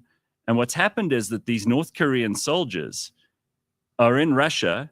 They've got phones. Look at this. They're getting hooked on porn after getting internet access for the first time while Russia's fight with the Ukraine is going on. So this is an amazing story. It comes from this week. This pornography. Exactly. So these guys from North Korea, these very highly trained soldiers, Kim Jong-un never lets them put a foot out of line. If you've seen them marching, it's something else. I mean, whether or not they're actually good at fighting is a whole different thing because it's basically been performance art for, I don't know, since the 50s, since the Korean War ended. Yeah. But these guys are getting devices. They're hopping online. The first thing they're doing, because they're men, it's embarrassing, but what can we do? Going onto porn sites, checking that out, probably, sorry. With my Riddle Oriental pencil. Anyway, they're getting on there and now they're addicted to porn and they're not paying attention to their commanders and they're no use on the front. Dude, if I'd never seen porn before and Kim Jong-un or whoever's in charge now was telling me, I was like, no, fuck you, Kim. There's a pornography. I mean, I see a titties over here. Titties. Why we have to fight the war? Let's go find the titties. So Percy says, imagine the team wanking going on. Yeah, they would be. I mean, the whole time, these guys are just like, they're staying up all night. They're doing no work. Congo Chris says in the comments, North Korea is best Korea. Not anymore. They are way too naive to be dealing with this on the front lines. And I don't think that Russia's very pleased because they said, we finally got some kind of refreshing, some new recruits. Yeah. So they don't even like Googling like interesting stuff. Oh, like please. ancient Egypt. Yeah. Let's find out how they built the pyramids. No, they're going straight for pussy titties. BBW. 2 girls, 1 cup. Sick fuckers. Listen, and this is also the thing with this whole. I didn't just bring this up for this purpose, but I'm pleased we're bringing a little balance to this morning because if you'd watched from early on, you'd have thought, oh, these guys are being so mean about women. If you were that kind of person who was very, very prickly and sensitive. Yeah. But I honestly think like guys have come out of this worse with this story. Ranking together, we've never said women were doing that at any point. But those guys were this is an doing that. embarrassing indictment on men. And I'll tell you what, this is what happens if you suddenly find out about the internet after years of having no. Remember, in North Korea, none of that stuff. They don't have like phones because there's no mobile network. There's no Wi-Fi. Only Kim Jong-un have a Wi-Fi. Now at least we know what he's been doing. Yeah. Exactly. He's like, they will never know. I will have order fun for me. Me and all these girls on PornTube or Pornhub. Oh, anyway, fuck man. No, man, that's hilarious. How embarrassing. It is. And it's just sad that they haven't had it. I feel so sorry for them. I'm like, guys, Since Hustler magazine, we've been watching boobs, bro. Shame, yeah, they've really missed Perfect out, 10. Unbelievable. All right, so here's something fun. Oh, please, Gareth, as if women don't masturbate. I'm sure they do, but they What at did she least say? as if women don't masturbate. Oh, they do, but they're not like guys are about it. Like women, if there were women who were experiencing the internet for the first time, I don't think they'd go to porn. They'd be like, what the fuck is not this? first. They might go Yeah. there fifth or sixth time. Guys would go there first, second, third, fourth, fifth, sixth, seventh, eighth, ninth, etc. Yeah, I'd love to hear what a woman has to say about it. Like, what would she Google first if she never had the internet? I know it'd definitely be boobs for me. Oh, but yeah. Yeah, I just wanna know. I'm really, really interested. If there's somebody in the comments who's willing to give us an idea. I'm trying to think, but I don't want to stereotype. Wangking is not the capital of North Korea. Okay, no, it's Pyongyang. I'm gonna pyong my yang. Okay, that definitely sounds like a pulling wire term. Pure my yang. It must be so wild. Imagine you've never seen any like naked women on screens before, because they wouldn't have, right? I mean, I don't even think they've ever had like magazines in that country. That's what I mean. Like perfect 10, nothing. And you suddenly discover there's this universe. It's like your world blows up. You're like in Russia on deployment, and you're marching 1 minute and thinking, oh my God, we're going to get shot. We don't know what we're going to here. Our commanders are telling us we have to line up like this. We have to get these weapons. We have to put on these uniforms. We have to fight against these guys. They're starting to explain tactics and shit to you. And then all of a sudden they give you a phone, or you buy one because you've got like 2 hours free time in Moscow. Shit. I'm never going back. And so this whole world opens up to you. It must be absolutely devastating. It must be crazy. Like you must go, I've been lied to. Well, yeah, trust me, they try. Whenever the Olympics, don't you remember when we had the 2010 World Cup here? There were a bunch of North Koreans who just like disappeared in Limpopo somewhere. They never found them. Limpopo. They're still here. The worst place. They're like, 1 minute I'm playing the forward in the North Korean soccer team. The next minute I'm like hiding out in a game reserve in Limpopo, hoping the Lions don't get me, but it's better than Kim Jong-un. Unreal, man. Unreal. I wonder what categories they go for. Because you know what, like once you've seen like your first boobies, very exciting. You know, then what are you going to go for? How long does it take you to get into the filthy, horrible, dark categories that guys go into on Pornhub? Same day, surely. Same day. Actually, I don't even want to get into that mind. I don't want to get into that mind. Well, it's because yours is probably sicker. Yeah, exactly. I was like, do I want to say how far it goes? Maybe that hole is deep. Maybe cartoon porn. I put this up on my Facebook status. Asian. What do they call it? What's the cartoon anime. Porn? Anime. Asian anime porn. It's a thing. People do that stuff. Like I even put a status up on my Facebook a while ago. I was like, guys, top 10 hottest cartoon character chicks. Oh no. And people were on it, bro. Kim Possible is definitely up there on the list. Are these like anime? No. We're just saying like the cartoon. Is she hot on the cartoon? Like Mulan. That's a thing.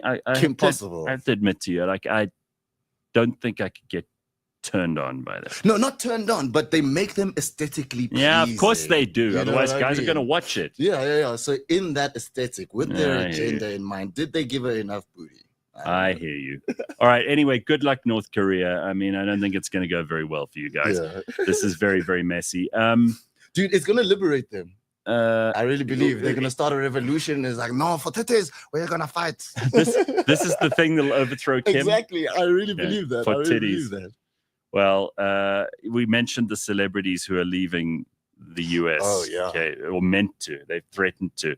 So Andrew Tate, who I don't always think is funny, but I'm going to stop with provisos because we're in Trump 2.0 now. Mm-hmm. And this clip came up on Juanita Broderick. She's the woman who had the big fight with Bill Clinton because she said he fondled her and blah, blah, blah. Anyway, she's become a very vocal person on Twitter. She's got like millions of followers, and she posted this clip of Andrew Tate, which I think is hilarious. Okay. So even though most people go, oh, he's a terrible, terrible human being, I just want you to watch this.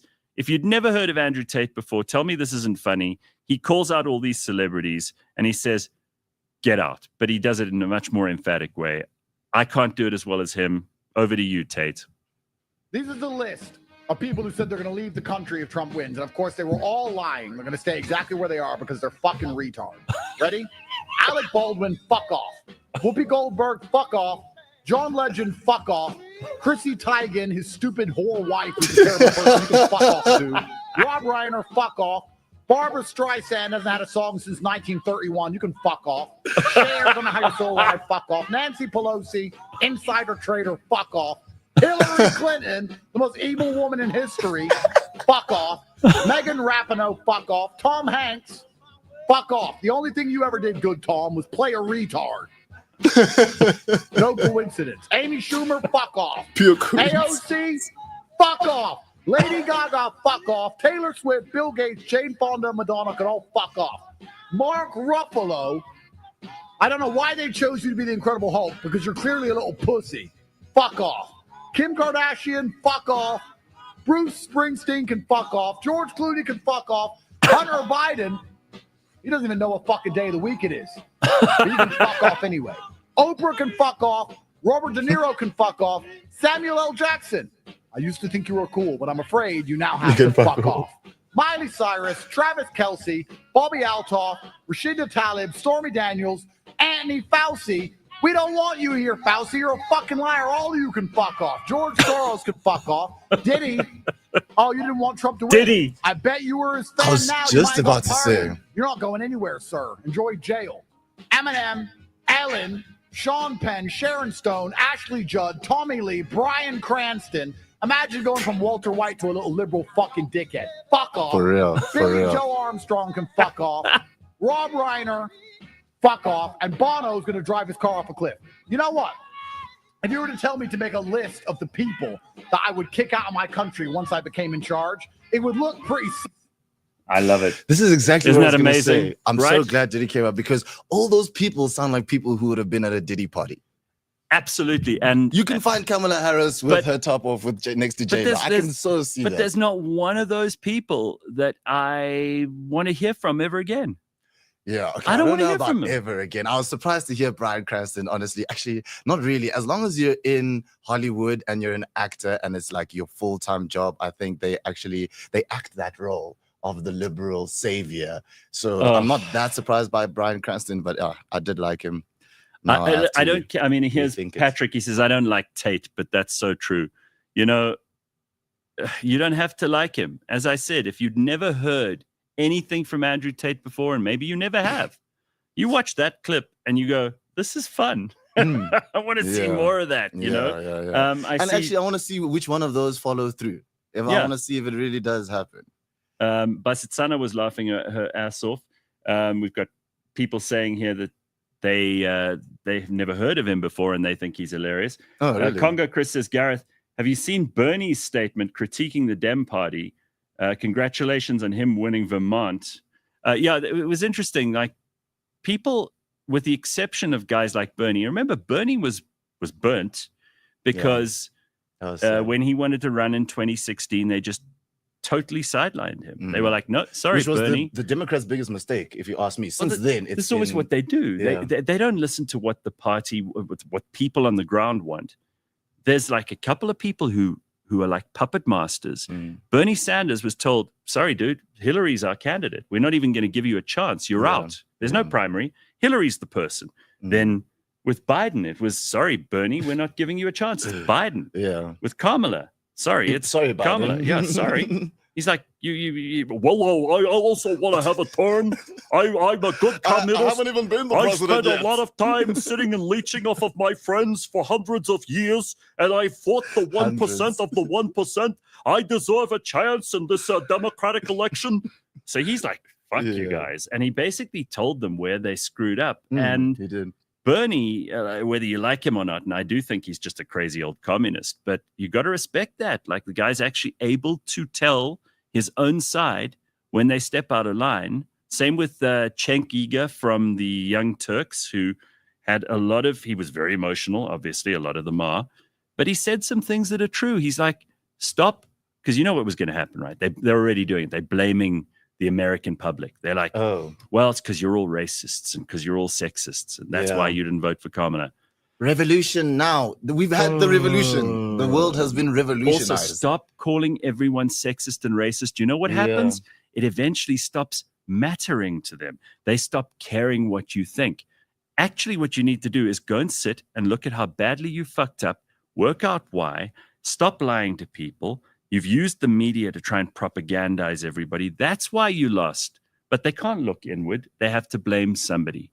They're victims. It's tragedy of the past. It's, oh my word, I can't believe we got to this place. Yes, we did get to this place, and it's a good place. This is what I don't understand, is that more people are more depressed than ever. Suicide rates is up. Liam Payne is jumping off of buildings. I'm like, guys, honestly, life has never, ever been this good for anybody. Why are we all sad? It's a real thing for me. I really hate that idea. I'm very excited about this because sometimes you need to lose. Yes, you know? yes. And also what I think it's going to do is going to take leftists. I don't want to call it leftists because I think we're just people, but people are call them leftists. Yeah. But there's going to be Have you forgotten what show you're on? There's going to be a restoration of balance. There's going to be a restoration of balance where there's this thing where the leftists just think they're right and they can't be wrong. And I hate that about what they're doing. It's like there's no room for opinion. There's no room for debate. It's just, no, this is what it is. And if you don't like it, then you're a bigot. Okay, sharp. I'm a bigot then. Yeah, but eventually when you get called stuff like that so many times, and especially when people who don't deserve it get called that, like when they are real monsters out here. Yeah. Like there are actual bad people in the world, and when you're calling people who are not bad people terrible things, eventually they go like, I don't believe you anymore. I'm not going to listen to I'm not going to react. Yeah. And I think people's skins are now so thick from being insulted and called garbage and all this stuff that they're like, sure, call me that. I'll wear, like for Halloween, there were people like Megyn Kelly formerly from Fox News who was wearing a garbage bag as her Halloween outfit. She's like, yep, really? I'm garbage. Yeah, that's what you call me. And I'm proud of it. So that's what's going to happen. Anyway, I don't want us to have too serious a discussion here. Cool, I just want to show you one last thing from the elections, then I'll leave the American elections alone. Fun as it's been, and all the entertainment. Yeah, we have to talk about it. It's been so a ride. This is my favorite clip. It's from CNN, and you got Jake Tapper and some other dude, and they're looking at the map and they're going through statistics and they're breaking it down. And I don't even think they knew how bad this would look, but this is Joe Biden's favorite clip. It's going to be his pinned tweet until he's dead, which is not too far in the future. But here's Joe Biden's favorite clip, and I think it might be yours too, from CNN, the fake news CNN. Any places that the vice president is overperforming Joe Biden in 2020. So is there any place where he's overperformed Joe Biden? Where she overperformed Joe Biden? Look. Holy smokes. There you go. So let this go away. Not one. Anything on the east side there. Look at that. Literally nothing. Nothing. Literally not one county. Wow. Okay. I did not know that. That is devastating. All right. Damn. Like that is probably I mean, that's why I say talk about being a loser. So Joe Biden, who's like a vegetable, okay, he doesn't know. Right now, he's crawling around on all fours, trying to figure out whether he's president? Whether he's a fridge or an orange. But Jill Biden, she hates Kamala, right? Jill Biden is sitting there going, "Oh, CNN, play that clip again." She's getting hot flushes. It's like the Koreans watching porn for the first time. Exactly. Oh, that's the one. Like, did you see that map, right? So Jack Tapper's like, let's look at all the counties and all the areas where Kamala outperformed Joe Biden in the last election. And there's nothing. Like the map is blank. Why did he even do that? And he even moved the because there was like a menu covering the East Coast. He's like, well, let me move this and see if there's anything under there. No. Nothing. So you asked, that was amazing. Places that the vice president is overperforming Joe Biden in 2020. So that's John King, We just bring that out here. Harris overperforming 2020. Holy smokes. There you go. So let this go away and see if there's anything on the east side there. Literally nothing. Fuck all. Literally nothing. Literally not one county. Oh, that is so humiliating. Do you think if they kept Biden in this race, it would have been better for probably the Democrats? Probably a houseplant would have been better than Kamala Harris. That's amazing. You know how little personality you have to have. And you know, I have to say this too, and then we will stop this. I know I'm maybe gilding the lily here because I just loved the selection. Yeah. By the way, yes, thank you very much, Virus. His name was John King. John King's the other guy from CNN. But I have to say this, like, I actually feel kind of sorry for Kamala. And I'll tell you, I'll tell you why. I think she was thrust into this. She was just a willing accessory. They needed a person. She was around. They didn't have another option. She was the person that they, Nancy Pelosi, Chuck Schumer, Barack Obama, the Clintons, who knows, this Democrat establishment. These are the guys who decided that Kamala Harris must be their person.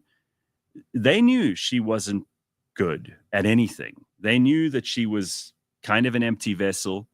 And, this is the problem with like a DEI hire. And we've seen it in this country too. When you put someone in because they tick demographic boxes or because they're a woman or because they're a certain age or because, and then they, through no fault of their own, are hopelessly underqualified or unqualified for the job. It ends up being humiliating for them. Yeah. It ends up being embarrassing for everybody. Don't do this to people. Like, it's just unfair. Like, what's going to happen to her now? She's finished. She's just a disaster. No one will touch her politically. She was set up. And I think they were hoping the Beyoncés of the world would help her win. Well, because they're getting endorsed by Beyonce and Jimmy fucking Fallon. Well, I hate it every time I saw her on that show and the things they were doing. It was actually that kind of marketing. Cheesy. Yeah, it was like, guys, you're literally you're making us look like 5-year-olds, and a lot of you are clapping like 5-year-olds for it as well. I was like, no, we see past bullshit, man. We're so past that, and that's why the podcasters won, because podcasts are true.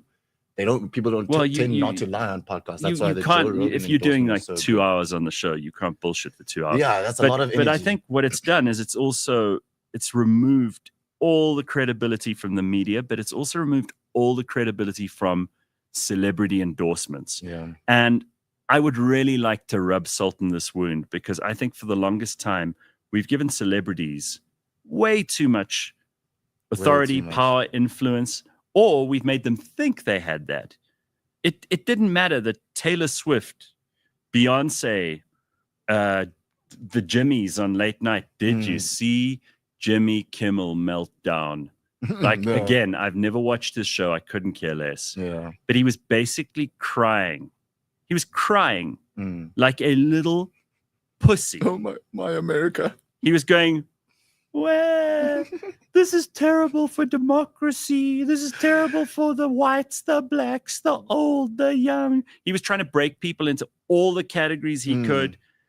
Like, just basically showing us that he is also a bullshit artist. Yeah. And guys, we don't need to see this anymore.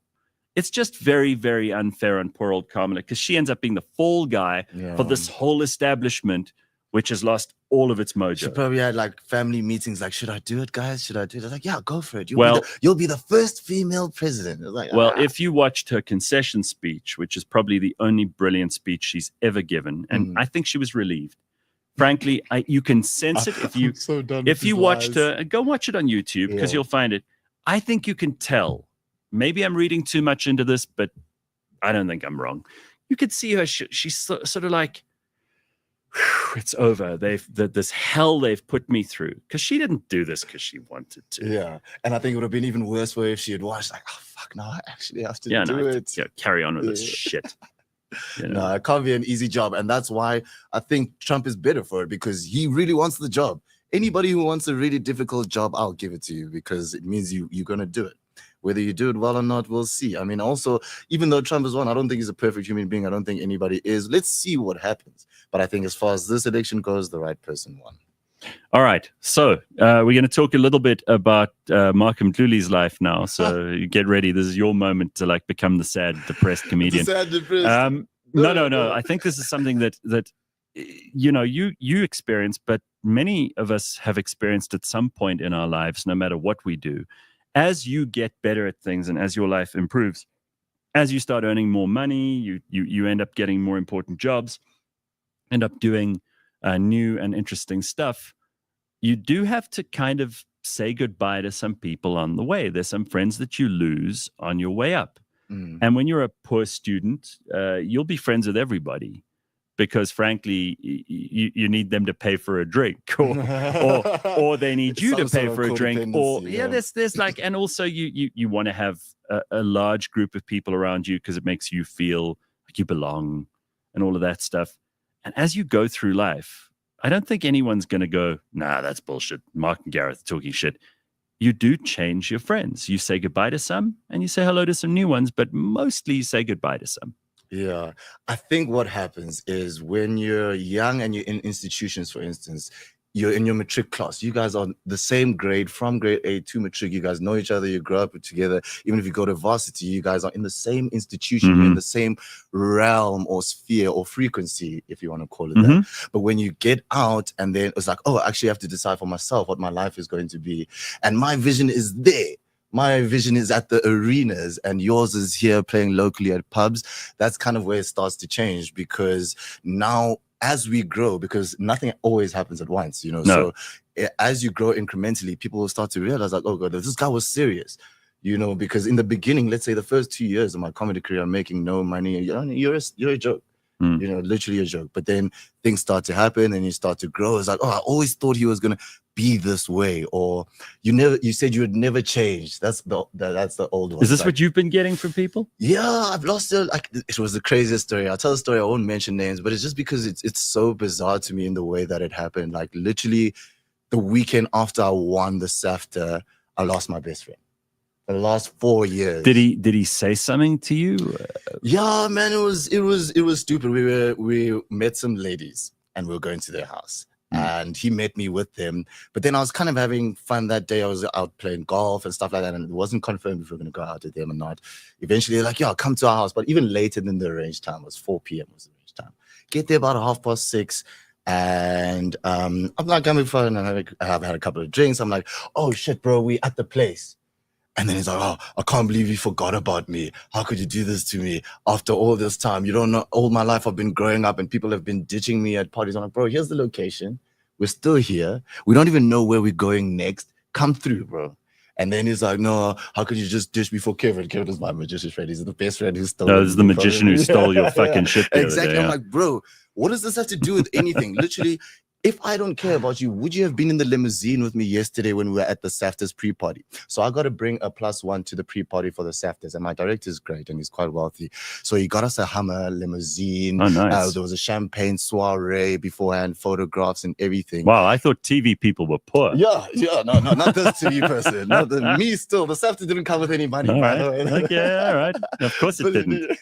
But anyway, so he says I don't care about him, but you were literally with me in the limousine. It was a +1. I could have brought anybody. You see, it's also easy for people to be your friend when you're poor and when you're there. Yeah, but I think it's because when they can still relate to some of the hard things that you have to go through, the difficult times, the lack of money, the lack of success. Then it's easy for people to be friends because it could kind of deal with their own insecurities by saying, well, you're also like that. Yeah. It becomes much harder when you're in a limousine with the guy. Right. Like, oh, he's got a tailor-made suit on. Oh, and he just won the award. You know, he's not just nominated. And then they feel insecure, so they say you've changed. Yeah. And I mean, I don't know. I think you're pretty much the same. I don't think of you as, by the way, I don't think you're successful either. Just calm the fuck down. Yeah, I'm not yet. Not as successful as I want to be, but it's showing. Just calm down, Mark and Mdluli. The trophies are there. What a SAFTA. It's like a dime a dozen, please. They're coming, Gareth. They're coming. And I'm saying this because you just me last time for not winning a Comics Choice Award.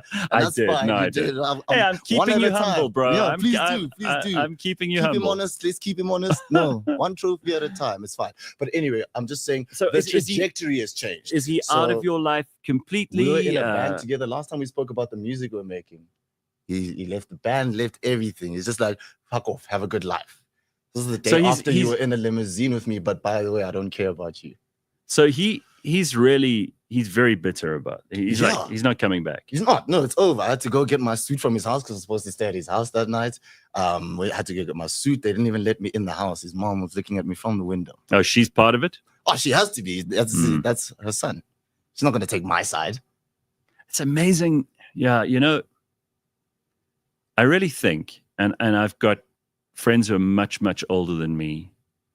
Like I mentioned the other day on the show, I went to a 90th birthday party. Oh wow, that's insane. I It's like crazy, older friends. right? Older friends. Are always I have another friend who he's in his late 80s. He asked me to write a testimonial for a book he's bringing out. And then I've got friends who are in their 20s, 30s, 40s, whatever. I think you've got to have a broad range of this because this guy sounds immature as hell. Yeah. And maybe he will come around because it seems like you guys no, shared. there's no coming around to this. I don't know. You seem to have shared a lot of good times together. There's a lot of good we memories. made music together. It's on Spotify. It's like it was real. We were planning to go to Cape Town and stuff. So the for me, it was the timing and how hard the break was. We didn't have a conversation about it the next day. We're talking by a text when I'm drunk on a Saturday night with chicks. Like, come on. We're not going to have a real conversation about it. So it was the hard cut, and it was the day after I won the SAFTAs. After I went to your house afterwards because I wanted to celebrate with a you friend. had too much success for him to be able It to was deal too with. nice. You can't have girls, SAFTAs, limousines, everything. And I don't even have a car yet, bro. But anyway, let's not even go there. But it was like I can from the outside see how the shine was glaring. But that's the only thing I can assume. Until that point, we were best friends. Until that point, I was like, I had no idea the next day I wouldn't have a best friend. You can have all of that material, obvious visual success, right? And I grant you that is cool and well done to you. That's why one of the reasons why I introduced you as SAFTA award-winning Mark Mdluli this morning. And obviously I take the piss out of you, which is what guys do when they really like each other. Yeah. But the reality is that you're not a mean person about this stuff either. You wouldn't be like thumbing your nose at him. You invited him along. He was at the party with you. me. You wanted this loser to share in your in my success. Joy, you know this is like Donald Trump saying to Kamala, "Come to the inauguration as my date. I'll leave Melania at home." And then you complain about it. Yeah. Like he's going to go back to being a nobody. And he lives with his mom. Well. You don't have to, now you're rubbing. Now you're being a dick about it. Maybe. But okay. I have a little bit of right. But we're talking about the type of people that live with their mom. Like you because you see somebody doing it for themselves and you can't seem to do it for yourself, but you think you're the same as that person. Do you think he thought you invited him along so that you could make him feel bad? That's the only way I can see it. But I could have invited anybody. But this is the problem when you're not when you're not a champion, you can't hang around champions. If you're a winner, you have to hang around winners. Otherwise, they don't have anything to lose. Yeah. So everything that happens is going to be you losing. No, I don't think you're wrong. At the end of the day. Yeah, I don't think you're wrong. And it was a crazy moment in my life, and it was like just after such a huge moment in my life, which also gives you like the juxtaposition of life, where like even though good things happen, bad things happen too simultaneously. So it was this huge moment in my life, and like all of a sudden, I don't have a friend anymore. This is a guy I spent 2-3 nights a week with, rehearsing, making music, recording. You know, it was just like, wow. Now you'll find a new friend. Yeah, no, I always say this. So I say this to people who have breakups, and you know, I'm not a very emotional guy, so it's easy for me to get over stuff. But no, it wasn't sad. Yeah, well, you're lucky too, but maybe he's crying. The fact is, when you are in a relationship, it's all, and I'm not talking about friendship like you had, but if you're in a real like romantic relationship, you've got real feelings, there's love, there's companionship and all that stuff, and you're in it, it's your world. And then when it ends, you think, oh my God, my world is over. And then 2 months later you go, who was that? Yeah. It's there. There's a song. I forgot who it's by, but the line is isn't it strange how strangers turned into lovers, lovers turned into friends, or back into strangers. Yeah, there we go. That's the whole thing. It's like you lived in this entire universe with this person, and all of a sudden, boom, it's gone, and you have to like find a new universe almost without this person. And it's like, so for me now, my biggest thing is like the music now. Okay, so I love sharing music with people. Oh, by the way, Percy in the comments says, if he was the drummer, I'm available and keen. So he was the guitarist, but hey, I need drums, bro. Kick and bass always helps.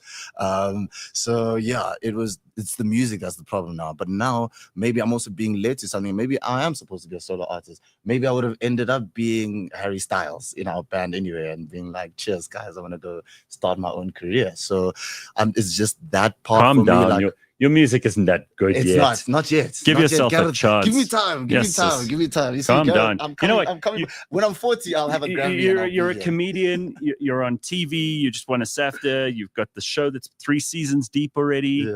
Yeah. Don't be too greedy. You like those Afrikaans celebrities. You know, those supposedly famous people in Africa. They've got a song, they've got a TV show, they're in a soap opera, they've got like kids with their sister.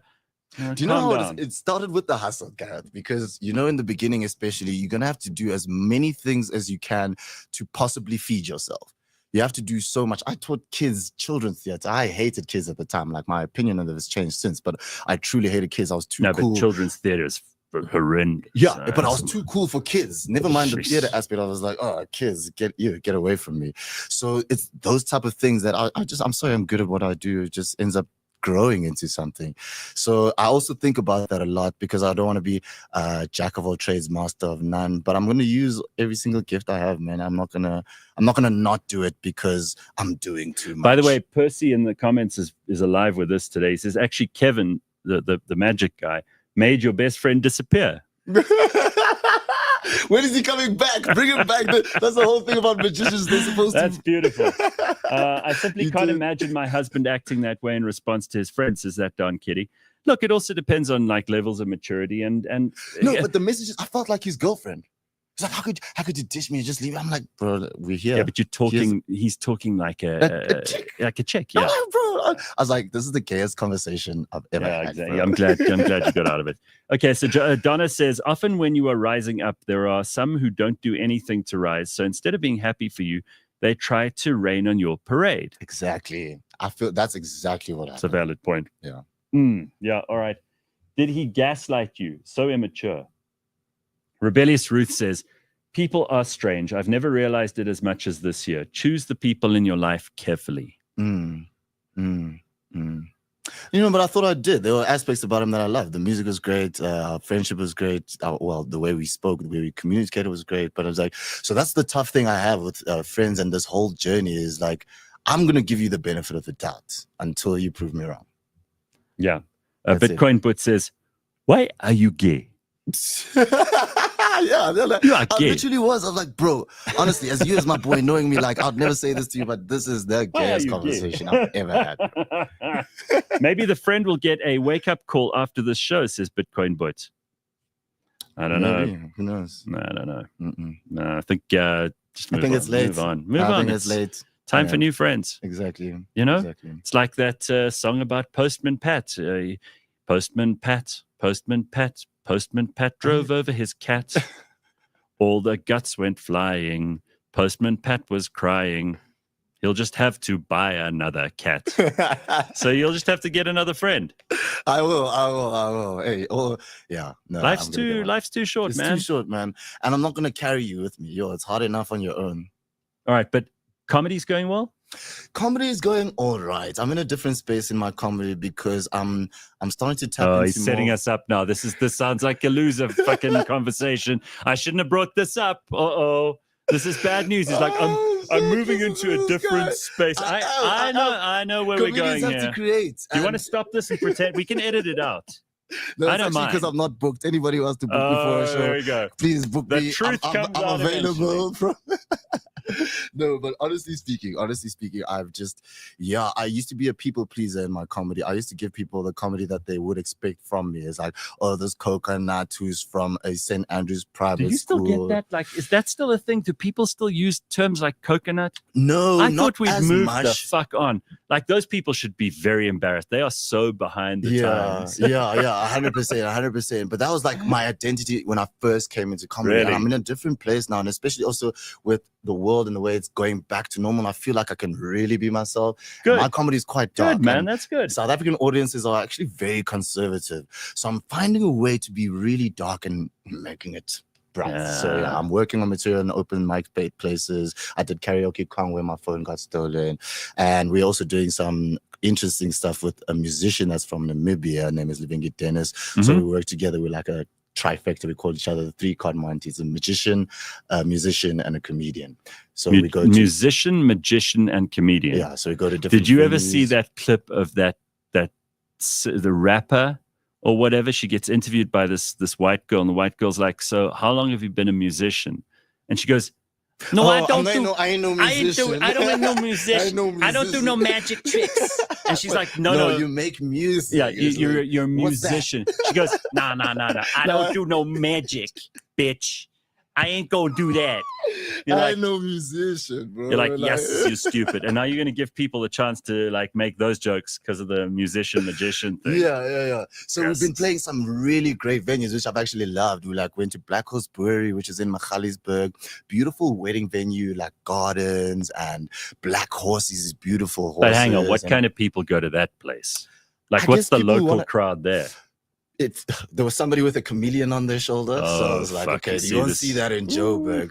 But it's nice to have shows that are not centralized in Johannesburg, where you get to like breathe a little bit, and we're there for 4 hours and we kind of can do the show the way we want to. It's almost like we're reaching a different angle in the artistic approach, because after COVID, all right, things are so weird. when you said artistic approach, now you've run out of time to plug your shit. Sorry.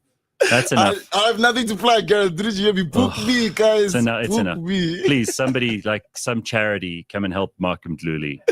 Yeah, but in terms of answering the comedy question, no. Good. Forget I even asked. It's No, we're moving okay. on. No, let me tell you what a good person I am.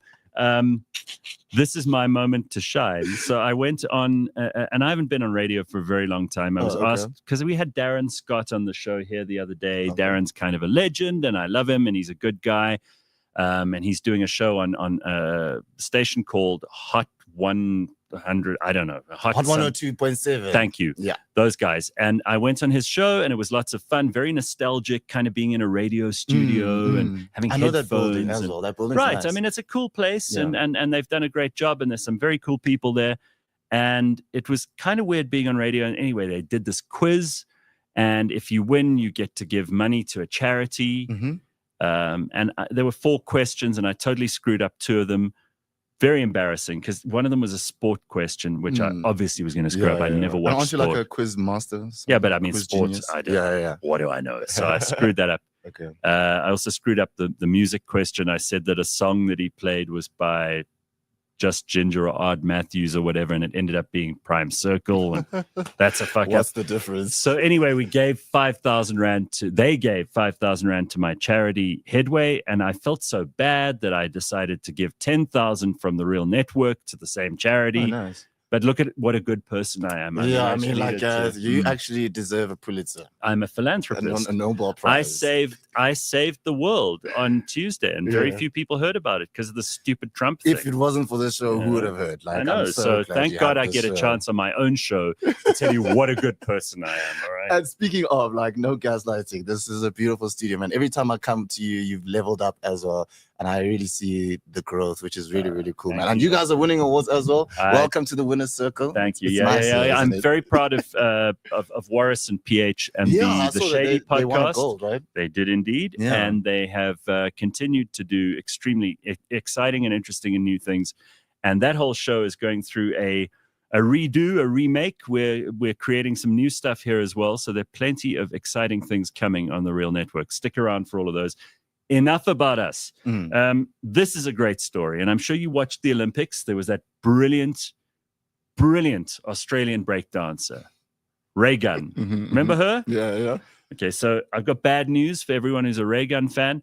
Ray Gunn quits competitive breakdancing after the performance was mocked too many times for her to handle. So Rachel Gunn, an Australian Olympian known as Ray Gunn, has announced her retirement from competitive breakdancing after a disappointing performance at the Paris Games and everything that's happened since. The 37-year-old Sydney University lecturer faced significant backlash for her unique routines, including a kangaroo dance. Do you remember that? Great move.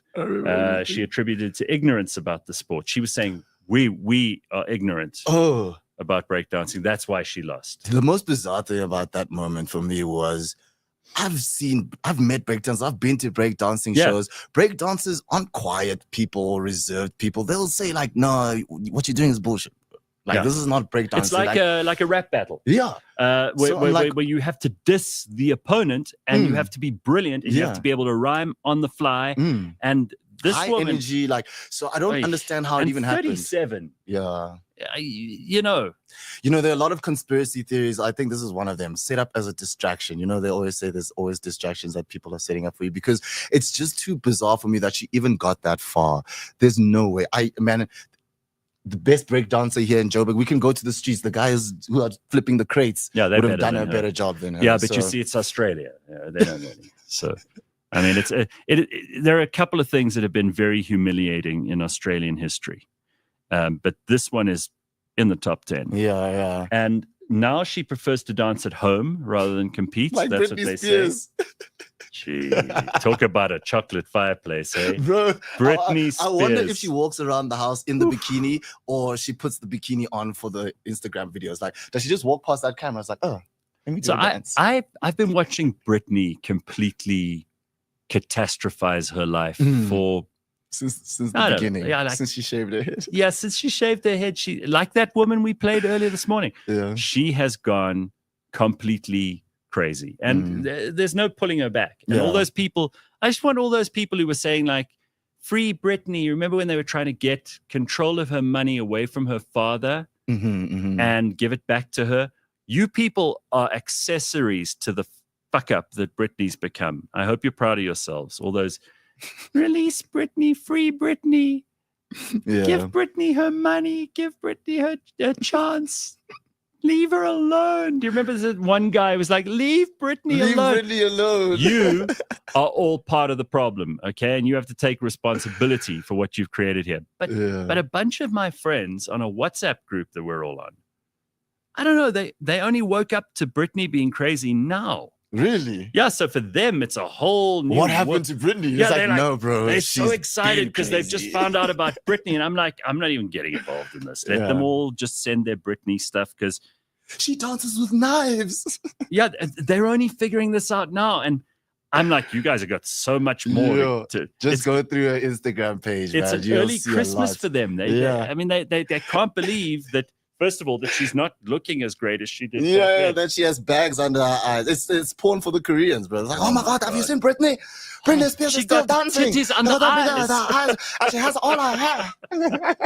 She got two extra titties. Two extra bags, and there's fat coming out of the bikini bottoms. Oh my God. And then I got into some serious trouble for a non-thing the other day when I told everybody that Rachel and Sia Khaleesi breaking up is not anything to do with you.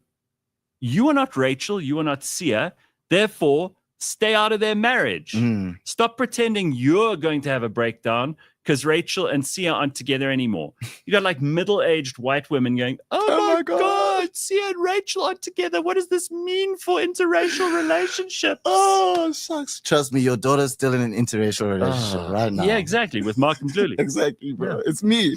Right. Mark Mdluli's the one who's putting it to your 23-year-old white lady daughter. Yeah. No, I'm doing a job for our people. Yeah, he flies to UCT. He's doing a comedy gig. Meanwhile, he's popping in at the university servicing a whole bunch of white girls. Anyway, let's just make this about you. The point is that today, Rachel Khaleesi has spoken up. I don't know. You didn't have to do this, Rachel. I was there. I was saying this is nobody's business. Somehow I was the bad guy. Yeah. Anyway, she's now decided she needs to open up about this. Do you want to hear? Yes. Are you saying you got something to play? You don't. People of South Africa, you don't deserve Rachel Khaleesi's explanation, but for better or worse, the fact that she's giving it to us, I want to hear. She revealed her struggles with his dual personality during their 8-year marriage. I presume that would be like the rugby version of him and the home version of him. Right. Okay. In the documentary Rise, the Sia Khaleesi story, very popular. Everybody got to see it. Again, except me. She described feeling overwhelmed and ready to end their relationship, highlighting internal conflicts. I mean, that's like every marriage, but I think it must be times 10 when you're a public figure. And when you're the wife of a public figure, you do have to deal with more. So I'm sympathetic. But again, you didn't have to tell us any of this. It's none of our business. She said Sia's past issues, including heavy drinking and infidelity, were also addressed, with acknowledgement of a turning point in 2019 when Rachel urged him to seek help. The couple, who met in 2012, married in 2016, became known for their strength, but faced significant challenges. Reactions to their split have polarized fans online, with some supporting Rachel and others defending Sia. Rachel expressed gratitude for the support she's received, emphasizing her commitment to healing. So there, are you happy now? All you losers, who actually only wanted to know about that because you want to feel better than Rachel and Sia. That's the truth. You actually want drama.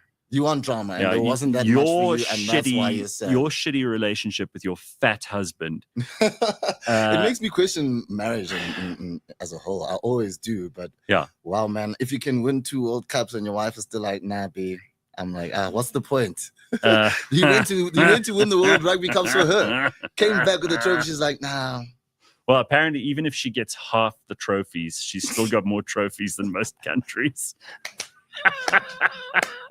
Anyway, listen, I don't know Rachel or Sia. I wish them both well. They've got kids together. I wish the kids well. It's always hard when this happens. Yeah. But we've got to stop. In 2024, like I really think there would be a very healthy thing. I got into a conversation with someone the other day about this. We all know that social media, in the beginning, we didn't know this. We know now that social media can have a very negative impact on your health, right? On your mental health. Yeah. It can make you feel bad. It can influence your relationship badly. Can we in 2024, just for once and for all, put away this schadenfreude around celebrities? When they fall, when bad things happen to them, that we have to glom onto that like it's our story, like it's part of, it's going to make us feel better about ourselves. I mean, just stop it, because it doesn't actually reflect very well on you. It makes you look like you are crowing over their defeat, like you've somehow won when they've lost, and you haven't. And social media has also made us forget that nobody's perfect. Even those amazing people that you admire and love and feel like are your gods, they are going to make mistakes and they are going to do strange things, and don't attach yourself to them so much. That would be my only advice. Thank you. Enjoy the art.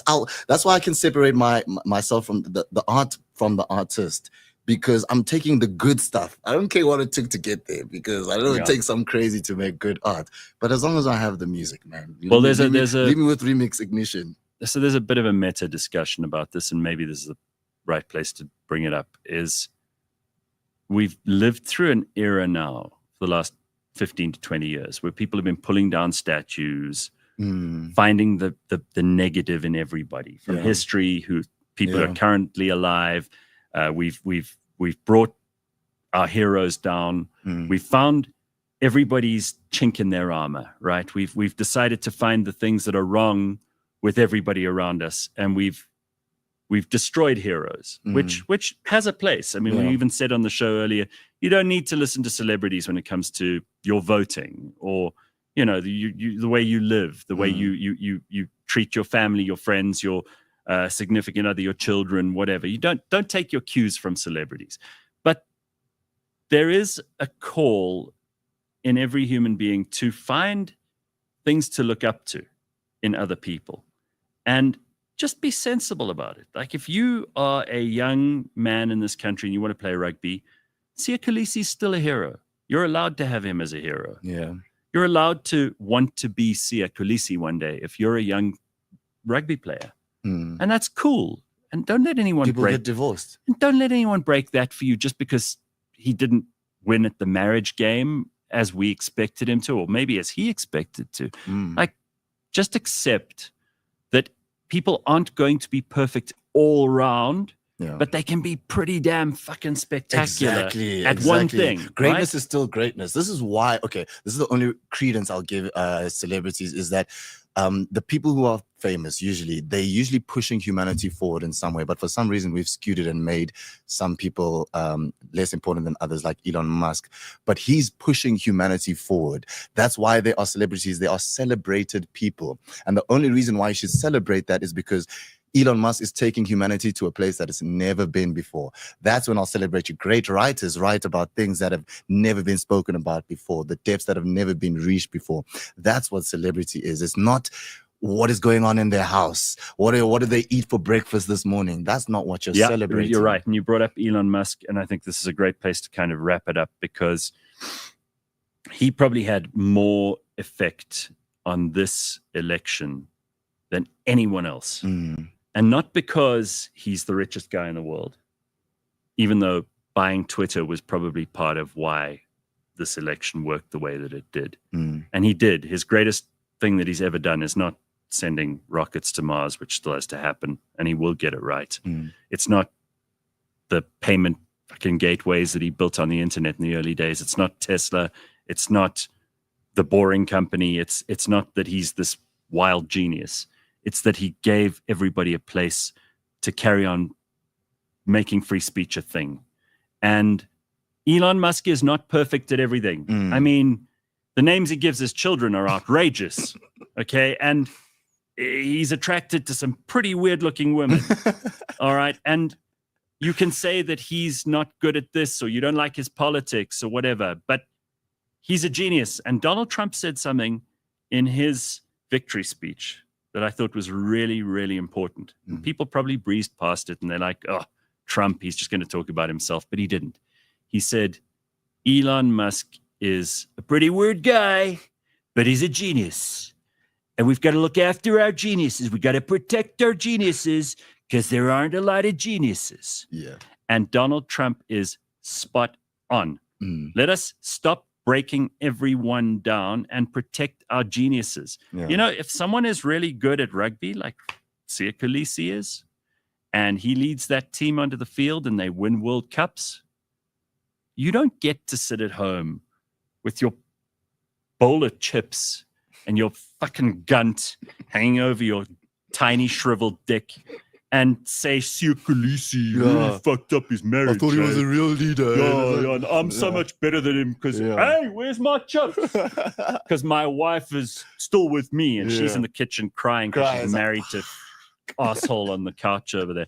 Let me tell you something. Calm down. Everybody stay in your lane a little bit more. Get better at what you do. Yeah. Let's all find things to praise each other for again. Be a winner. Yes, Be a winner so man. that you don't have to hate on the winners. And just because he likes Trump and you don't, doesn't mean he's not a genius anymore. And it certainly doesn't mean, like Max Dupree, you can say, Elon Musk's a moron. No, Max, he's not a moron.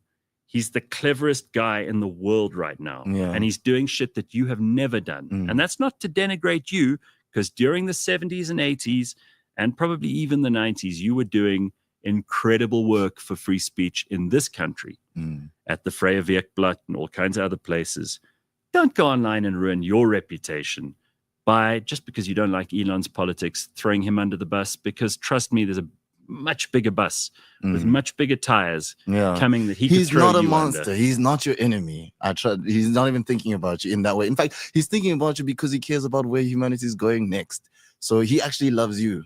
Look at this. We have done. Elon Musk loves you. We've given you a bonus 15 minutes, Mark and Mdluli and I. Oh, wow. We've worked so hard this morning. You've got an extra 15 minutes of the show. Well, actually, it's because of the technical fuck-ups at the beginning. We thought we'd give you an extra bit of time. We've run on for 15 minutes this morning. Have an awesome Friday. Have a great weekend, everybody. We will see you on Monday at 6 a.m. Be good. Ciao. He calls it dark MAGA. As you can see, I'm not just MAGA, I'm dark MAGA. My sole and exclusive mission is to go to work for our country, to go to work for you. It's time to deliver a victory for the American people. We don't win anymore, but we are going to start winning again.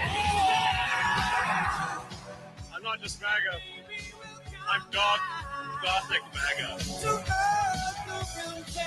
From mountain to mountain, from ocean to ocean, hear these words. You will never be ignored again.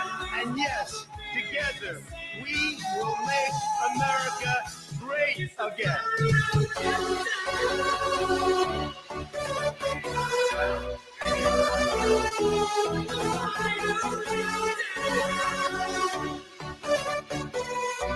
America will start winning again, winning like never before. I will never, ever let you down.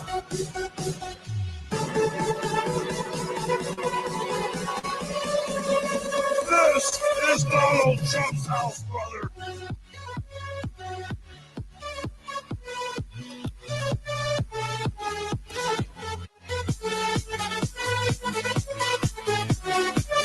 I will always give you my love.